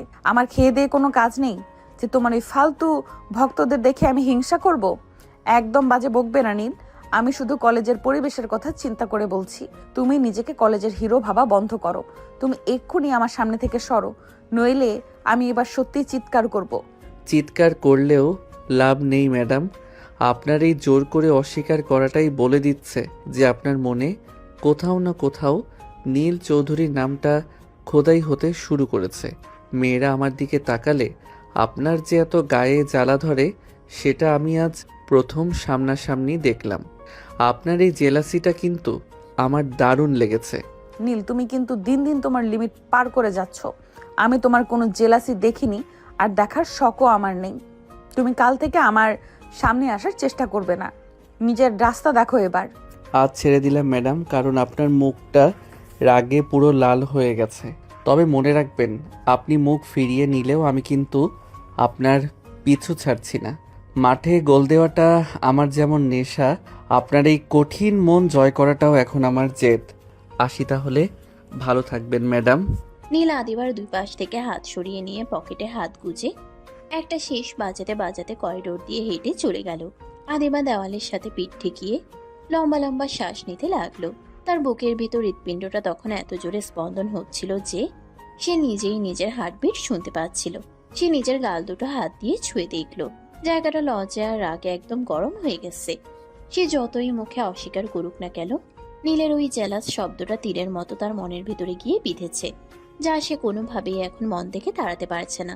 দেখতে দেখতে কলেজে সেই বহু প্রতীক্ষিত বার্ষিক ফুটবল টুর্নামেন্টের ফাইনাল খেলার দিনটি চলে এলো। পুরো কলেজ মাঠ আজ লোকে লোকারণ্য। মাঠের চারপাশ রঙিন পতাকায় সাজানো, আর গ্যালারিতে তিল ধারণের ঠাঁই নেই। ফাইনালে দুই প্রতিপক্ষ দলের মধ্যে শুরু থেকে এক হাড্ডাহাড্ডি লড়াই চলছিল। প্রথমার্ধে কোনো দলই গোল করতে পারেনি। টানটান উত্তেজনা আর দর্শকদের চিৎকারে পুরো ক্যাম্পাস যেন কাঁপছিল। খেলার শেষ মুহূর্তে যখন সবাই ধরে নিয়েছে ম্যাচটি ড্র হতে চলেছে, ঠিক তখনই নীলের সেই জাদুকরী মুহূর্তটি এলো। মাঝ মাঠ থেকে বল কাটিয়ে একের পর এক ডিফেন্ডারকে পরাস্ত করে নীল একাই বল নিয়ে বক্সে ঢুকে পড়ল এবং গোলকিপারকে সম্পূর্ণ বোকা বানিয়ে পোস্টের কোণ দিয়ে এক দুর্দান্ত শট নিল। গোল! পুরো মাঠ এক নিমিষে স্তব্ধ হয়ে পরক্ষণেই উল্লাসে ফেটে পড়ল। অত্যন্ত সার্থকতার সাথে নীল নিজের পুরো টিমকে জিতিয়ে দিল। রেফারির শেষ বাঁশি বাজার সাথে সাথে টিমের সবাই মিলে নীলকে কাঁধে তুলে নিয়ে মাঠের মাঝখানে নাচাতে শুরু করলো। মাঠের এক পাশে ট্রফি নিয়ে ভিড় জমে গেল। চারপাশ থেকে মেয়েরা ফুলের মালা আর চিয়ার্স করতে করতে ছুটে এলো। সবাই এই গোল্ডেন বয়ের সাথে একটা সেলফি তোলার জন্য উন্মুখ হয়ে আছে। নীল সবার অনুরোধে হাসি মুখে পোজ দিচ্ছিল ঠিকই, কিন্তু তার চোখ দুটো ভিড়ের মাঝে অনবরত একজনকে খুঁজে বেড়াচ্ছিল। মাঠের একটু দূরে পুরস্কার বিতরণী মঞ্চের পেছনে ছায়াযুক্ত একটা জায়গায় দাঁড়িয়ে আদিবা এক দৃষ্টিতে নীলের এই সাফল্য লক্ষ্য করছিল। তার বুকের ভিতরে এক অদ্ভুত ভালো লাগার অনুভূতি হচ্ছিল, যা সে নিজে স্বীকার করতে না পারলেও তার চোখ দুটো নীলের উপর থেকে সরছিল না। কি ম্যাম, কেমন দিলাম খেলাটা? আপনার ব্যাকবেঞ্চার ছাত্রটা কিন্তু আজ পুরো কলেজের হিরো হয়ে গেল। আদিবা একদম থতমত খেয়ে গেল। সে বুঝতেই পারেনি নীল কখন এত বড় ভিড় আর মেয়েদের সেলফি তোলার আবদার এড়িয়ে চুপি চুপি এসে তার ঠিক পেছনে দাঁড়িয়েছে। নীলের গলার আওয়াজ এত কাছে শুনে আদিবা ঝট করে ঘুরে তাকালো। নীল তখনও ঘামছে। তার চোখের রোদ চশমাটা কপালে তোলা এবং ঠোঁটের কোণে সেই চেনা বিজয়ের মিষ্টি হাসি। আদিবা নিজেকে সামলে নিয়ে একটু গম্ভীর হওয়ার চেষ্টা করলো, কিন্তু তার চোখের কোণে নীলের জন্য একরাশ ভালো লাগা লুকিয়ে রাখা সম্ভব হলো না। তুমি তুমি মাঠ ছেড়ে এখানে কখন এলে নীল? সবাই তো তোমাকে খুঁজছে। যাই হোক, অভিনন্দন তোমাকে, খুব ভালো খেলেছো আজ। ধুর ম্যাম, এত বড় একটা ম্যাচ জেতালাম, পুরো টিমকে চ্যাম্পিয়ন করলাম, আর আপনি আমাকে এই একটা শুকনো অভিনন্দন দিয়ে পার পেয়ে যেতে চাচ্ছেন? এটা কিন্তু একদম অন্যায়। শুকনো অভিনন্দন মানে কি? একটা টুর্নামেন্ট জেতার পর শিক্ষিকা তার ছাত্রকে অভিনন্দন জানাবে, এটাই তো স্বাভাবিক। তাহলে তুমি এখন আমার কাছে কি আশা করছো? আমি কোনো শুকনো কথা শুনতে চাই না ম্যাম। আমি যা চাইবো আপনি কি আমাকে আজ তাই দিবেন? বলুন, দেবেন তো? আদিবা আবারও থতমত খেয়ে গেল। নীলের এই গভীর আর মায়াবী প্রশ্নের সামনে সে এক মুহূর্তের জন্য বোবা হয়ে রইল। তার বুকের ভেতর একটা মৃদু কাঁপন তৈরি হলো। নীল তার দিকে এক দৃষ্টি তাকিয়ে আছে, আর আদিবা মনে মনে ভাবছে, এই ছেলেটা হুট করে কি চেয়ে বসবে? সে কি সবার সামনে কোনো দাবি করে বসবে? আদিবার চোখে সেই দ্বিধা আর ভয় দেখে নীল হুট করে খিলখিল করে হেসে উঠল। ওনার এই অপ্রস্তুত অবস্থা দেখে নীলের খুব মজা লাগলো। আরে ম্যাম, আপনি ওভাবে ভয় পাচ্ছেন কেন বলুন তো? আমি এমন কিছু চাইবো না যা আপনাকে অস্বস্তিতে ফেলতে পারে। আমি জানি আমাদের লিমিট কতটুকু। আজকে আমার একটা ছোট্ট আবদার আছে। আজ বিকেলে কি আমার সঙ্গে একটু কফি খেতে যাবেন, যদি আপনার কোনো আপত্তি না থাকে? আজ বিকেলে? কিন্তু নীল, আমরা তো একসাথে কফি শপে গেলে যদি কলেজের কেউ দেখে ফেলে তখন কি হবে? কেউ দেখবে না ম্যাম। আমি এমন একটা জায়গায় আপনাকে নিয়ে যাব যেখানে আমাদের কলেজের কেউ সাধারণত যায় না। প্লিজ ম্যাম, আজ অন্তত আমার এই অনুরোধটা রাখুন। এত বড় একটা ট্রফি জিতলাম, আমার এই খুশিটা কি আমি আমার স্ত্রীর সাথে একটু শেয়ার করতে পারি না? আদিবা নীলের চোখের দিকে তাকালো। সেই চোখে কোনো চপলতা ছিল না, ছিল এক বুক গভীর আকুলতা আর ভালোবাসা। আদিবা আর না বলতে পারল না। তার মনের ভিতরের সেই কঠিন দেওয়ালটা যেন নীলের এই নিষ্পাপ আবদারের কাছে ভেঙে গেল। সে আলতো করে মাথা নেড়ে সম্মতি জানালো। বিকেল বেলা আদিবা আর নীল শহর থেকে একটু দূরে এক নির্জন কফি শপে গিয়ে পৌঁছালো। নীল নিজের বাইকেই আদিবাকে নিয়ে এসেছিল, আর এবার আদিবা কোনো প্রতিবাদ করেনি, বরং খুব শান্ত হয়ে নীলের পেছনে বসেছিল। নীল যেখানে আদিবাকে নিয়ে এলো, জায়গাটা দেখে আদিবার চোখ দুটো জুড়িয়ে গেল। কফি শপটি ছিল শহরের কোলাহল থেকে দূরে একটা বিশাল লেকের পাড়ে। পুরো ক্যাফেটা কাটার কাছ দিয়ে তৈরি, যার চারপাশটা বড় বড় কৃষ্ণচূড়া আর রাধাচূড়া গাছে ঘেরা ছিল। বিকেলের পরন্ত রোদ কাচের দেওয়াল গলে টেবিলের উপর এসে পড়ছিল। ক্যাফের ভিতরে মৃদু স্বরে একটা রবীন্দ্রসঙ্গীত বাজছিল, যা পরিবেশটাকে আরো বেশি মায়াবী করে তুলেছে। বাইরে লেকের শান্ত জল বাতাসে দুলছে, আর দূরে সূর্যটা আস্তে আস্তে লাল হয়ে দিগন্তে মিলিয়ে যাচ্ছে। জায়গাটা আদিবার এতটাই পছন্দ হলো যে সে একদৃষ্টে বাইরের দিকে তাকিয়ে রইল। তার মনের সব ক্লান্তি আর জীবনের পুরো বিষণ্ণতা যেন এই শান্ত লেকের বাতাসে এক নিমিষে ধুয়ে মুছে গেল। জায়গাটা সত্যিই অসাধারণ নীল। আমি কখনো ভাবিনি এই শহরের এত কাছে এত সুন্দর একটা শান্ত জায়গা আছে। আমার খুব ভালো লাগছে এখানে এসে। আপনার পছন্দ হয়েছে শুনে আমার বুকটা হালকা হলো ম্যাম। আমি যখনই খুব আপসেট থাকি বা একা থাকতে চাই, তখন এই লেকের পাড়ে এসে বসি। আজ যখন ট্রফিটা হাতে নিলাম, তখন প্রথম এই নামটাই মনে পড়ল, আদিবা। আমার মনে হলো আমার জীবনের সব থেকে বড় ট্রফি তো আমার সামনেই আছে, কিন্তু আমি এখনো তার মনটাই জয় করতে পারলাম না। নীল, তুমি কেন বারবার আমার এত কাছাকাছি আসার চেষ্টা করো? আমি তো তোমাকে প্রথমেই বলেছিলাম আমার অতীতটা খুব একটা সুখের নয়। আমি কাউকে নতুন করে আমার জীবনে জায়গা দিতে খুব ভয় পাই। আমার মনটা ভেঙে চুরমার হয়ে গেছে 3 বছর আগে। আমি জানি আদিবা, আমি আপনার ওই অতীতের জীবনকে হিংসা করি না। সে আপনাকে ছেড়ে চলে গেছে কারণ সে আপনার মূল্যায়ন বোঝেনি, কিন্তু আমি তো আপনাকে প্রতিদিন দেখি। আপনার ওই রাগী মেজাজের আড়ালে একটা খুব নরম আর অবুঝ মন লুকিয়ে আছে। আমি কোনো তাড়াহুড়ো করতে চাই না, আমি শুধু আপনার ওই ভাঙা মনটাকে একটু একটু করে জুড়ে দিতে চাই। আপনি আমাকে স্বামী হিসেবে মেনে নিতে সময় নিন, কোনো সমস্যা নেই, কিন্তু আমাকে এভাবে পর করে দেবেন না প্লিজ। নীলের কথাগুলো আদিবার মনের একদম গভীরে গিয়ে আঘাত করলো। আদিবা প্রথমবার নীলের চোখের দিকে তাকিয়ে এক অদ্ভুত সততা আর গভীর অনুভূতি দেখতে পেল। যে ছেলেকে সে এতদিন স্রেফ একটা বাচ্চা বা ইম্যাচিওর স্টুডেন্ট ভাবত, সেই ছেলে আজ কত ম্যাচিওর ভাবে তার মনের ক্ষতটা ছুঁয়ে দিল। টেবিলে তখন ধোঁয়া ওঠা গরম কফি চলে এসেছে। আদিবা কফির মুখে চুমুক দিয়ে বাইরের সূর্যাস্তের দিকে তাকালো। তার চোখের কোণটা সামান্য ভিজে উঠেছিল, কিন্তু এবার সেই জলের পেছনে কোনো কষ্ট ছিল না, ছিল এক নতুন আশার আলো। কফি শপে সেই মায়াবী বিকেলের পর নীল আর আদিবার সম্পর্কে বরফ কিছুটা গলতে শুরু করেছিল, কিন্তু এর মাঝে ক্যালেন্ডারে পাতা উল্টে ঘনিয়ে এলো নীলের জীবনের এক অত্যন্ত গুরুত্বপূর্ণ সময়, এইচএসসি পরীক্ষা। পরীক্ষার ডেট পড়ে যাওয়ায় কলেজে ক্লাস বন্ধ হয়ে গেছে। চারদিকে শুধু টেস্ট আর ফাইনাল পরীক্ষার প্রস্তুতি। ঠিক এমন একটা সময়ে এক শান্ত বিকেলে আদিবাদের বাড়ির দরজায় কলিং বেল বেজে উঠল। আদিবার মা নিজামুদ্দিন সাহেবের স্ত্রী দরজা খুলতেই দরজায় দাঁড়িয়ে থাকা মানুষটিকে দেখে একেবারে আকাশ থেকে পড়লেন। দরজায় এক হাতে মস্ত বড় একটা বইয়ের ব্যাগ আর অন্য হাতে এক মিষ্টির প্যাকেট নিয়ে দাঁড়িয়ে আছে নীল। তার মুখে সেই চিরচেনা ড্যাম কেয়ার ভ্যাবলা হাসি। জামাইকে হুট করে এভাবে একা একা ব্যাগপত্র সহ দরজায় দাঁড়িয়ে থাকতে দেখে আদিবার বাবা মা দুজনেই ভীষণ অবাক হয়ে ড্রয়িং রুমে এসে দাঁড়ালেন। আরে নীল বাবা, তুমি হুট করে এই সময়ে, কোনো সমস্যা হয়নি তো? বাড়ির সবাই ভালো আছে?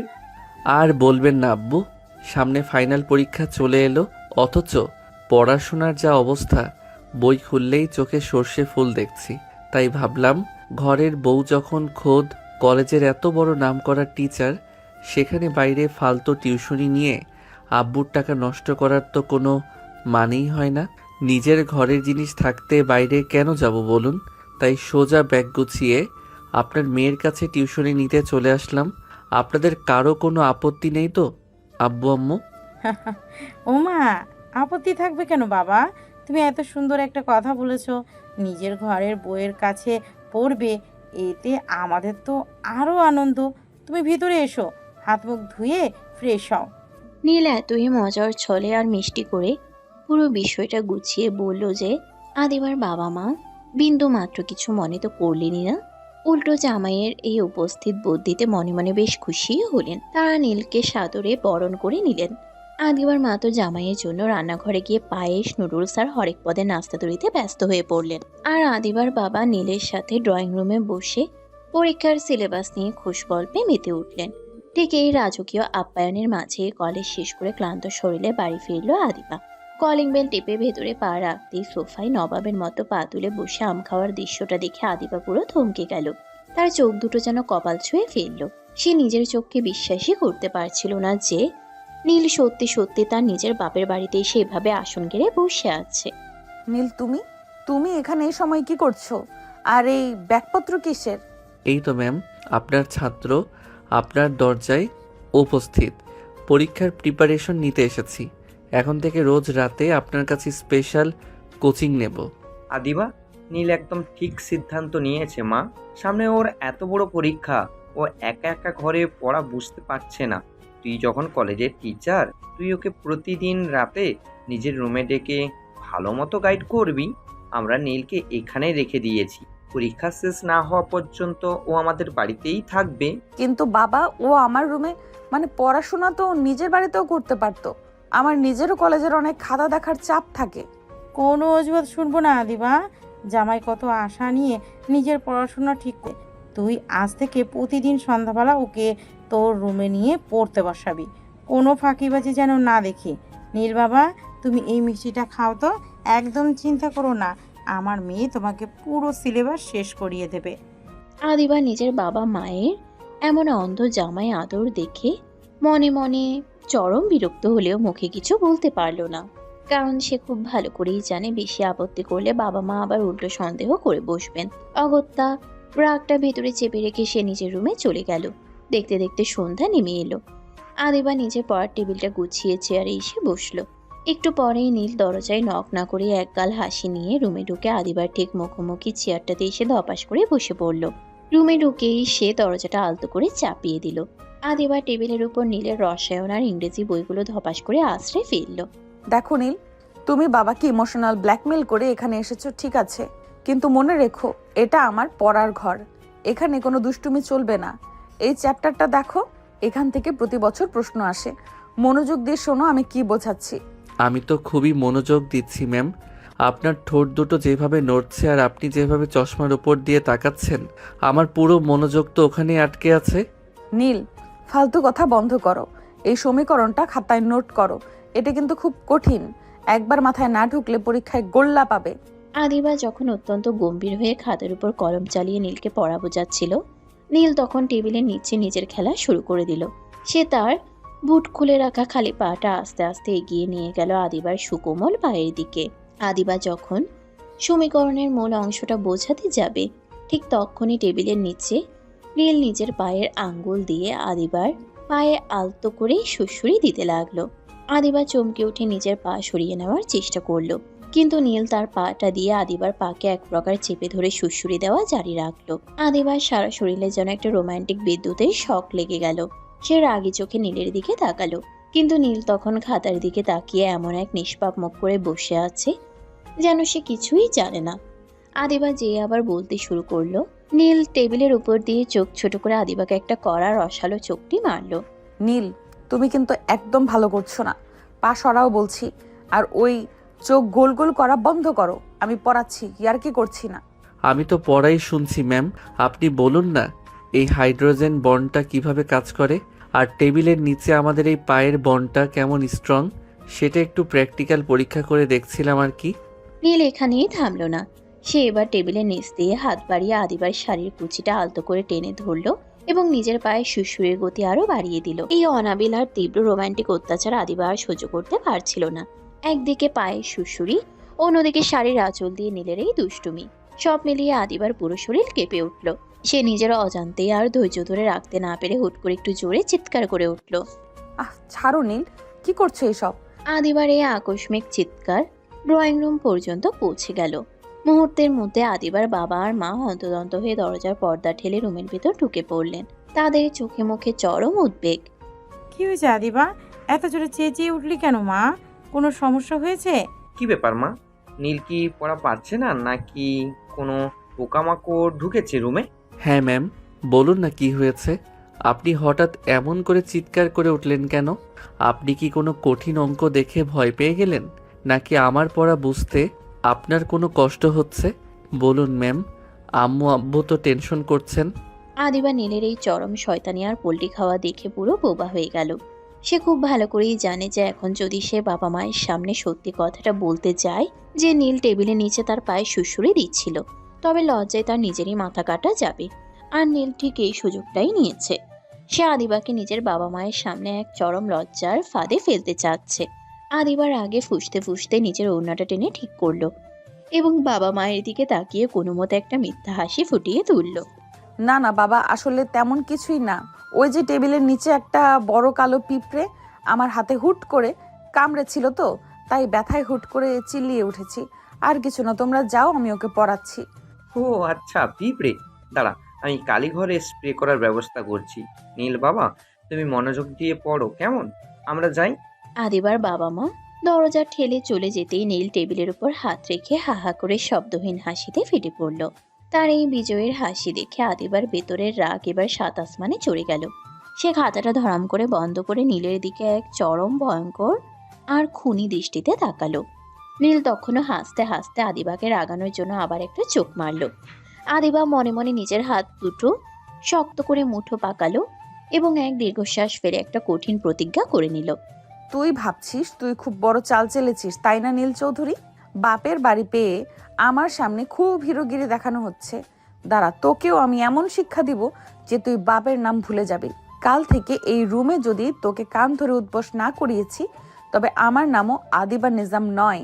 দাঁড়া, তোর এই রোমান্টিকতার ভূত আমি কিভাবে ঝাড়ি, তুই শুধু কালকের দিনটা দেখ। আদিবা পরের দিন ক্লাসে ঢুকেই প্রথম টার্গেট করলো নীলকে। পুরো ইন্টার সেকেন্ড ইয়ারের ছাত্রছাত্রীদের সামনে সে এমন এক কঠিন আর জটিল পড়া ধরলো যা সাধারণত সিলেবাসের একেবারে শেষ অংশে থাকে। আদিবা ভেবেছিল নীল এবার নিশ্চিত সবার সামনে আমতা আমতা করবে, আর সেই সুযোগে সে তাকে পুরো ক্লাসের সামনে করা শাসানি দেবে। কিন্তু নীল তো দমে যাওয়ার পাত্র নয়। সে বেঞ্চ ছেড়ে সোজা হয়ে দাঁড়িয়ে নিজের চেনা বাঁকা হাসিটা দিল। নীল চৌধুরী, অনেক তো হিরোগিরি দেখানো হয় ক্লাসে, এবার এই সমীকরণের ব্যাখ্যাটা দাও তো দেখি। যদি না পারো তবে আজকের পুরো পিরিয়ড তুমি ক্লাসের পেছনে কান ধরে দাঁড়িয়ে থাকবে। তোমার মতো ফাঁকিবাজ ছাত্রকে লাইনে আনা আমি খুব ভালো করে জানি। ম্যাম, আপনি প্রশ্ন ধরবেন আর আপনার এই প্রিয় ছাত্র উত্তর দিতে পারবে না, তা কি কখনো হয়? এই সমীকরণের মূল ভিত্তি হলো জটিল যৌগের ইলেকট্রন বিন্যাস এবং তার অসমযোজী বন্ধন। এখানে কেন্দ্রীয় পরমাণুটি নিজের ফাঁকা ডি অরবিটালে লিগেন্ডের দেওয়া ইলেকট্রন জোর গ্রহণ করে এই জটিল যৌগটি গঠন করে। কি ম্যাম, উত্তরটা কি একদম পারফেক্ট হয়েছে নাকি আরও গভীরে যাব? হয়েছে, অনেক পণ্ডিতি করতে হবে না। উত্তর সঠিক হয়েছে। নিজের সিটে গিয়ে বসো এবং ক্লাসের বাকিদের বিরক্ত করা বন্ধ করো। ধন্যবাদ ম্যাম। আপনার মুখে আমার প্রশংসার বাণী শোনার ভাগ্য তো আর রোজ রোজ হয় না। আজ অন্তত ধন্য হলাম। আদিবা নীলকে ক্লাসের সামনে অপদস্থ করতে গিয়ে নিজেই উল্টো দমে গেল। নিজের এই পরাজয় আদিবা কিছুতেই মেনে নিতে পারছিল না। কিন্তু আসল খেলাটা বাকি ছিল তখনও, যা নীল জমিয়ে রেখেছিল রাতের জন্য। রাতে যখন আদিবা নিজের রুমে টেবিলে বসে খাতা লিখছিল, নীল ড্যামকে আর ভাব নিয়ে রুমে ঢুকলো এবং খপ করে আদিবার হাত থেকে লাল কালির কলমটা কেড়ে নিল। নীল, এটা কি ধরনের বদমাইশি? আমার হাত থেকে কলম কেড়ে নেওয়ার সাহস পাও কিভাবে তুমি? কালকের পিঁপড়ের কামড়ের কথা ভুলে গেছো? আজ কিন্তু আমি সত্যি সত্যি চিৎকার করে আম্মুকে ডাকবো। একদম ইয়ার্কি করবে না আমার সাথে। ডাকুন না ম্যাম, আম্মু তো এখন নিচে রান্নাঘরে আপনার জন্য পিঠা বানাচ্ছেন, আর আমি কোনো বদমাইশি করছি না। সকালে কলেজে সবার সামনে যেভাবে আমাকে অপদস্থ করার চেষ্টা করেছিলেন, তার একটা ছোটোখাটো প্রতিশোধ তো আমার পাওনা ছিল, তাই না বৌমণি? বৌমনি? মুখ সামলে কথা বলো নীল। এটা আমার বাপের বাড়ি, আর আমি এখনো তোমার টিচার। সকালে তুমি পড়া পেরেছো বলে এই নয় যে তুমি আমার মাথায় উঠে নাচবে। কলমটা দাও বলছি, আমার অনেক খাতা দেখা বাকি আছে। কলম তো দেবই, তবে তার আগে আমার এই খাতাটা একটু চেক করে দিন। এই দেখুন, আমি আপনার জন্য একটি স্পেশাল ডায়াগ্রাম এঁকেছি। এটা আজকের কেমিস্ট্রি ক্লাসের থেকেও অনেক বেশি ইম্পর্ট্যান্ট। এসব ফালতু কাজ করার জন্য তুমি আমার বাড়িতে এসেছো? সামনে পরীক্ষা, সেদিকে খেয়াল না রেখে সারাক্ষণ শুধু এই সমস্ত সস্তা রোমান্টিকতা করা হচ্ছে। তুমি কি পড়াশোনা একদম ছেড়ে দিয়েছো? স্কেচ আঁকার মানে কি নীল? সস্তা নয় ম্যাম, একদম খাঁটি ভালোবাসা। ডায়াগ্রামের নিচে কি লেখা আছে পড়েছেন? আমার রাগী টিচার, আমার মিষ্টি বউ, আপনি যতই মুখে রাগ দেখান না কেন, আমি খুব ভালো করেই জানি যে সকালে ক্লাসে আমি যখন পুরো উত্তরটা সঠিক দিলাম তখন আপনার মনে মনে খুব গর্ব হচ্ছিল। এই নীল চৌধুরীকে চেনা এত সহজ না ম্যাম। আপনার মনের ভেতর এখন আমার জন্য একটা নরম জায়গা তৈরি হচ্ছে। আমি সব বুঝি। নিজের উপর এত বেশি কনফিডেন্স ভালো নয় নীল। আমি তোমার টিচার, ব্যাস। এর বাইরে আমাদের মধ্যে অন্য কোনো চিন্তা স্থান পাবে না। তুমি এখন নিজের ঘরে যাও এবং পড়তে বসো। আচ্ছা যাচ্ছি, তবে খাতাটা কিন্তু আপনার কাছেই থাকলো। রাতে ঘুমানোর আগে আর একবার আমার ডায়াগ্রামটা মন দিয়ে দেখবেন, রাগ কমে যাবে। এভাবেই তাদের দিনগুলো কাটতে লাগলো। কখনো কলেজে আদিবার কড়া শাসন, আবার কখনো রাতে নীলের মিষ্টি আর রোমান্টিক প্রতিশোধ। এই দুইয়ের মেল বন্ধনে তাদের দুষ্টু মিষ্টির সম্পর্কটা এখন এক অদ্ভুত গতিতে চলতে থাকলো। এখন আর তাদের মধ্যে সে আগের মতো দেয়াল বা দূরত্বটা নেই। তারা অনেকটাই স্বাভাবিক হয়ে গিয়েছে নিজেদের জীবনে। একদিন দুপুরবেলা আদিবা আলমারি খুলে নিজের শাড়িগুলো গোছাচ্ছিল। আলমারির উপরের তাক থেকে একটা ভারী সুতির শাড়ির প্যাকেট নামাতে গিয়ে সেটা আদিবার হাত থেকে ফসকে যাচ্ছিল। ঠিক সেই মুহূর্তে নীল রুমের ভেতর ঢুকছিল। শাড়িটা পরে যেতে দেখে নীল এক লাফে এগিয়ে এসে আদিবাকে পেছন থেকে জড়িয়ে ধরে আলমারির পিলারের সাথে আটকে দিল। আর তার অন্য হাতটা গিয়ে পড়ল সেই পড়ে যাওয়া শাড়ির প্যাকেটের উপর। আদিবা পুরোপুরি নীলের বুকের মাঝে বন্দী হয়ে গেল। নীলের চিবুকটা ঠিক আদিবার কাঁধের উপর এসে ঠেকল। আদিবা চমকে উঠে নীলের দিকে তাকাতেই দুজনের চোখ একদম এক হয়ে গেল। এত কাছাকাছি তারা এর আগে কখনো আসেনি। নীলের উষ্ণ নিঃশ্বাস আদিবার গালে এসে আছড়ে পড়ছিল, আর আদিবার হৃদস্পন্দন এক লাফে 100 গুণ বেড়ে গেল যখন তারা বুঝতে পারলো যে তারা কতটা অপ্রস্তুত আর গভীর একটা মুহূর্তে কাছাকাছি চলে এসেছে। তখন দুজনেরই এক চরম অস্বস্তিতে পড়ে গেল। উফ নীল, তুমি সবসময় এভাবে হুটহাট গায়ের উপর এসে পড়ো কেন? সরো আমার সামনে থেকে, নিজের হাত সরাও বলছি। আমার ভীষণ অস্বস্তি হচ্ছে। কেউ দেখলে কি ভাববে? আরে আমি তো শাড়িটা পরে যাচ্ছিল দেখে ওটা লুফতে এসেছিলাম ম্যাম। আমি ইচ্ছে করে তো আর, মানে আপনি শুধু শুধু রেগে যাচ্ছেন। আমি তো আপনার সাহায্য করতে চেয়েছিলাম, আপনার ক্ষতি হতে দিতাম কিভাবে বলুন? আমি রেগে যাচ্ছি না, কিন্তু তোমার সাহায্য করার স্টাইলটা একদম ঠিক নয়। তুমি এখন এই রুম থেকে যাও, আমার অনেক কাজ আছে। আর এইভাবে পারমিশন ছাড়া হুট করে রুমে ঢুকবে না একদম। যাচ্ছি ম্যাম, যাচ্ছি। তবে আপনার হার্টবিট কিন্তু বেশ জোরেই ডাকছিল, আমি স্পষ্ট শুনতে পেয়েছি। বেশি অস্বস্তিতে পড়ার কিছু নেই, নিজের বরের বুকেই তো পড়েছিলেন। বরের বুকে জড়াতে আবার এত লজ্জা কিসের? নীল, মুখ একদম বন্ধ করো। আর একটা কথাও যদি তোমার মুখ থেকে বের হয় তবে আমি কিন্তু সত্যিই রেগে যাব। যাও এখান থেকে। আচ্ছা বাবা, যাচ্ছি। কিন্তু আপনার ওই লাল হয়ে যাওয়া গাল দুটো কিন্তু অন্য কথাই বলছে। নিজের মনকে কতদিন এভাবে আটকে রাখবেন ম্যাম? আমিও দেখে নেব। নীল এক মুহূর্ত চাতুর্যের হাসি নিয়ে রুম থেকে প্রায় দৌড়ে বের হয়ে গেল। আদিবা নিজের বুকের উপর হাত রেখে ধপ করে বিছানায় বসে পড়ল। তার পুরো মুখমণ্ডল তখন লজ্জায় আর এক অদ্ভুত ভালো লাগার অনুভূতিতে লাল হয়ে উঠেছে। সে আয়নার দিকে তাকিয়ে নিজের অবাধ্য মনটাকে কিছুতেই শান্ত করতে পারছিল না। সে বুঝতে পারছিল নীলের এই ড্যামকে আর ভালোবাসার জাল থেকে নিজেকে মুক্ত করা এখন আর তার সাধ্যে নেই। নীল, এই নোটটা ভালো করে দেখো। জৈব রসায়নের এই বিক্রিয়াটা কিন্তু বেশ জটিল। তুমি কার্বন পরমাণু বন্ধনগুলো ঠিকঠাক না মেলালে পুরো সমীকরণ ভুল হয়ে যাবে। মনোযোগ এইখানে দাও। ওদিকে তাকিয়ে কি দেখছো? আমার মুখের দিকে তাকিয়ে থাকলে পরীক্ষায় পাশ করতে পারবে না। আমি তো আপনার কথাই শুনছি ম্যাম। আপনি যখন এত সুন্দর করে বুঝিয়ে দেন তখন কঠিন পড়াটাও কেমন যেন সহজ মনে হয়। আচ্ছা, এই যে এখানে কার্বনের হাত 4টা, এদের মধ্যে আকর্ষণ বলটা ঠিক কী রকম হয় ম্যাম? একটু প্র্যাকটিক্যাল বুঝিয়ে দেবেন, নাকি শুধু বইয়ের পাতায় আটকে থাকবে আমাদের এই কেমিস্ট্রি? নীল, ইয়ার কি করো না তো। এই দেখো, আমি কলম দিয়ে মার্ক করে দিচ্ছি। এই বন্ধনটা ভাঙলে উফ, আমার হাতটা কাঁপলো কেন? নীল, তোমার কলমটা আমার কলমের সাথে আটকে গেছে। ছাড়ো এটা। তুমি ইচ্ছে করে আমার কলমটা আটকে রেখেছো, তাই না? আমি তো ছাড়তেই চাই ম্যাম, কিন্তু আপনার হাতের এই কলমটাই তো আমার কলমটাকে টেনে ধরলো। দেখুন না কেমন জড়িয়ে গেছে দুটো। আপনি মুখে যতই দূরে ঠেলে দিন, আপনার হাতের কলম কিন্তু আমার কলম ছাড়তে চাইছে না।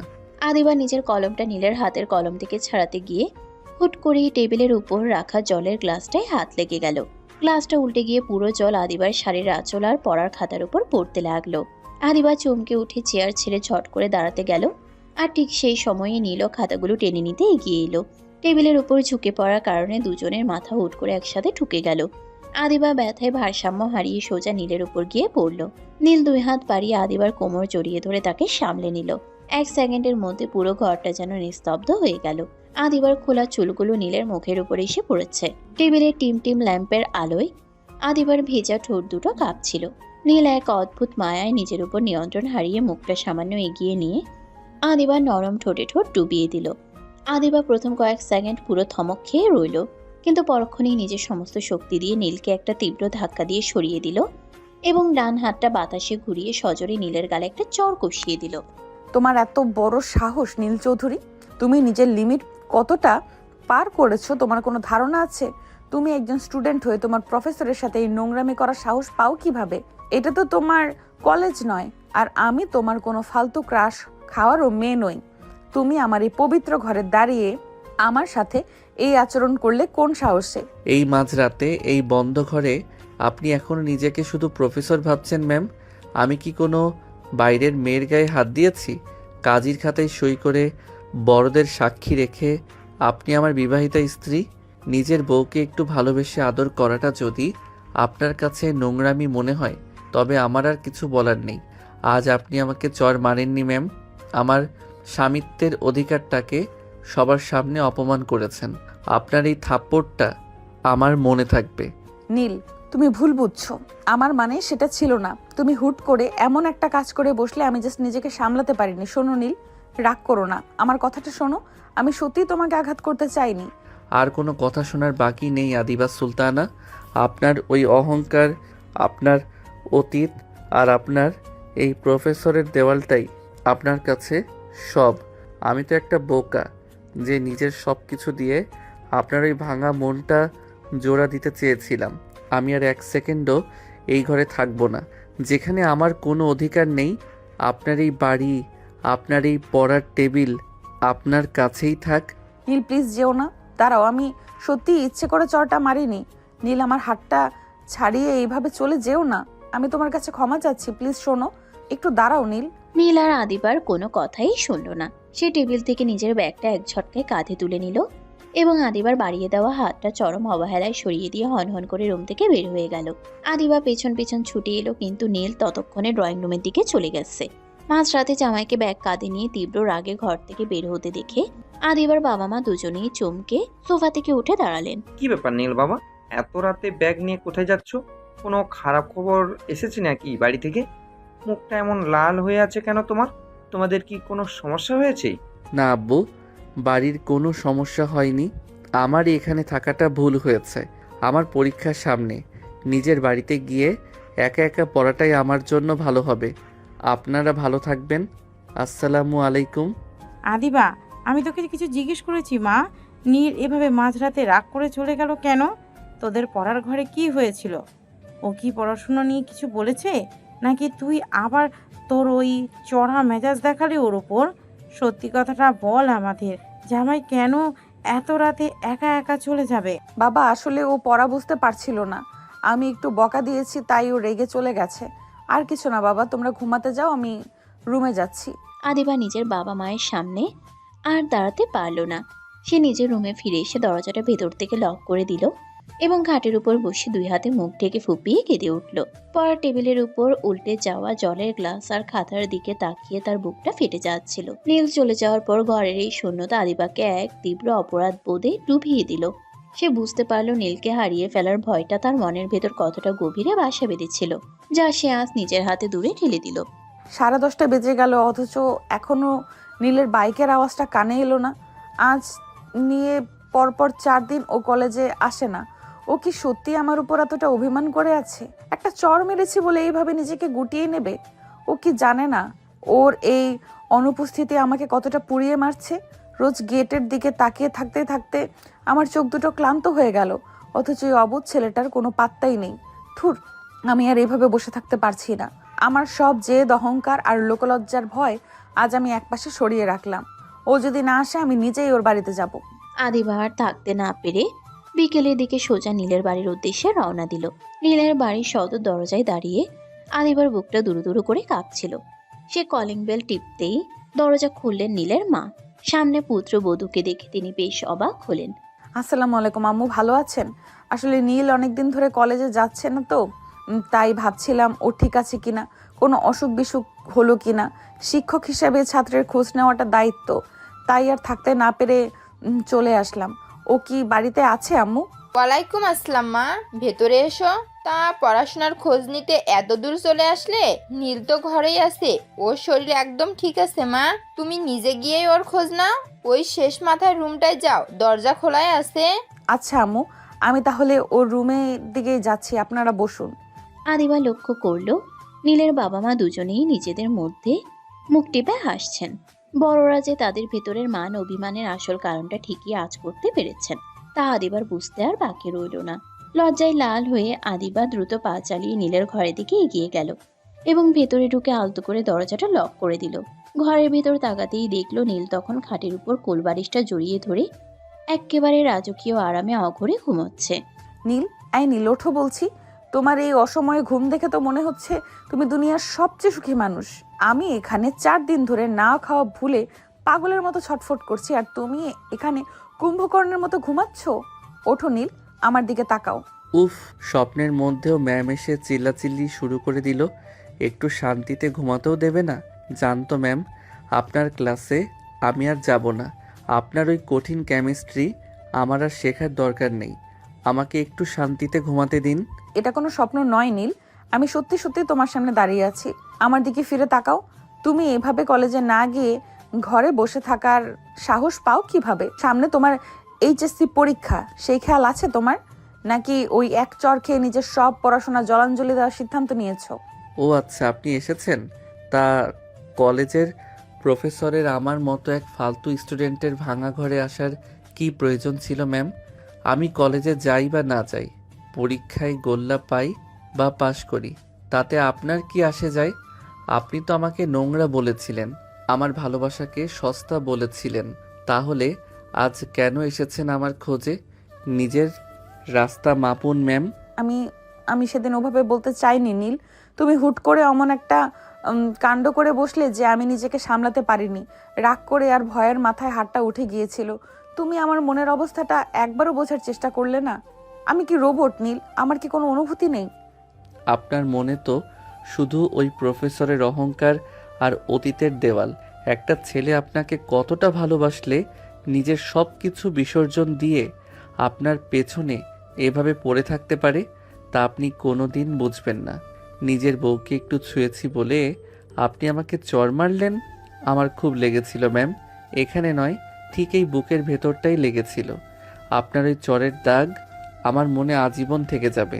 নীল প্লিজ, ওভাবে কথা বলো না। আমি জানি আমি ভুল করেছি। আমি 4টে দিন ধরে একটা মুহূর্তের জন্য শান্তিতে ঘুমাতে পারিনি। চোখ বন্ধ করলেই তোমার ওই অভিমানী মুখটা ভেসে উঠছিল। আমি বুঝতে পেরেছি যে তুমি আমার জীবনে কতটা জায়গা জুড়ে বসে আছো। আমাকে ক্ষমা করে দাও নীল। এখন এসব সান্ত্বনা দিয়ে কি হবে ম্যাম? আপনি তো আমাকে কখনোই নিজের স্বামী হিসেবে মেনে নেবেন না। আমাদের বিয়েটা তো একটা চুক্তি মাত্র, তাই না? যান, আপনি আপনার বাপের বাড়িতে ফিরে যান। আমাকে আমার মতো একা থাকতে দিন। এই পিচ্চি, তোকে আমি ভালোবেসে ফেলেছি, কেন বুঝিস না? কেন আমার এত বড় পরীক্ষা নিচ্ছিস তুই? হ্যাঁ, তুই আমার থেকে ছোট, তুই আমার স্টুডেন্ট, কিন্তু এই মনের কোনো বয়স নেই রে নীল। আমি আর কোনো চুক্তি মানি না, কোনো অতীত মানি না। তুই ছাড়া আমার এই চুরমার হয়ে যাওয়া জীবনটা পুরো অন্ধকার। আমি তোকে সত্যি অনেক ভালোবেসে ফেলেছি। এইবার তো তোর এই রাগটা ভাঙলো নীল। আমি তোকে আর হারাতে চাই না। সত্যি বলছেন ম্যাম? এই ব্যাকবেঞ্চার ছেলেটাকে সত্যি আপনার এই কঠিন মনে জায়গা দিয়েছেন, নাকি এটা কেবলই আমার কোনো মায়া? আপনি কি সত্যি আপনার এই পিচ্চি বরটাকে ভালোবাসেন? একদমই কোনো মায়া নয় নীল, এটা আমার জীবনের সবচেয়ে বড় সত্যি। তুই আমার জীবনে এসে আমার সব অন্ধকার দূর করে দিয়েছিস। আমাকে আর কখনো এভাবে একা ফেলে চলে যাবি না তো? তুই চলে গেলে আমি সত্যিই মরে যাব। কখনো না আদিবা। আপনার এই হাতটা যতদিন আমার হাত ধরে থাকবে, ততদিন এই নীল চৌধুরী আপনাকে ছেড়ে কোথাও যাবে না। তবে হ্যাঁ, আজ কিন্তু আমি কোনো চুক্তি মানছি না। আজ থেকে আপনি পুরোপুরি আমার। ম্যাম থেকে আজ আপনি সত্যি আমার বউ হয়ে গেলেন। শক্ত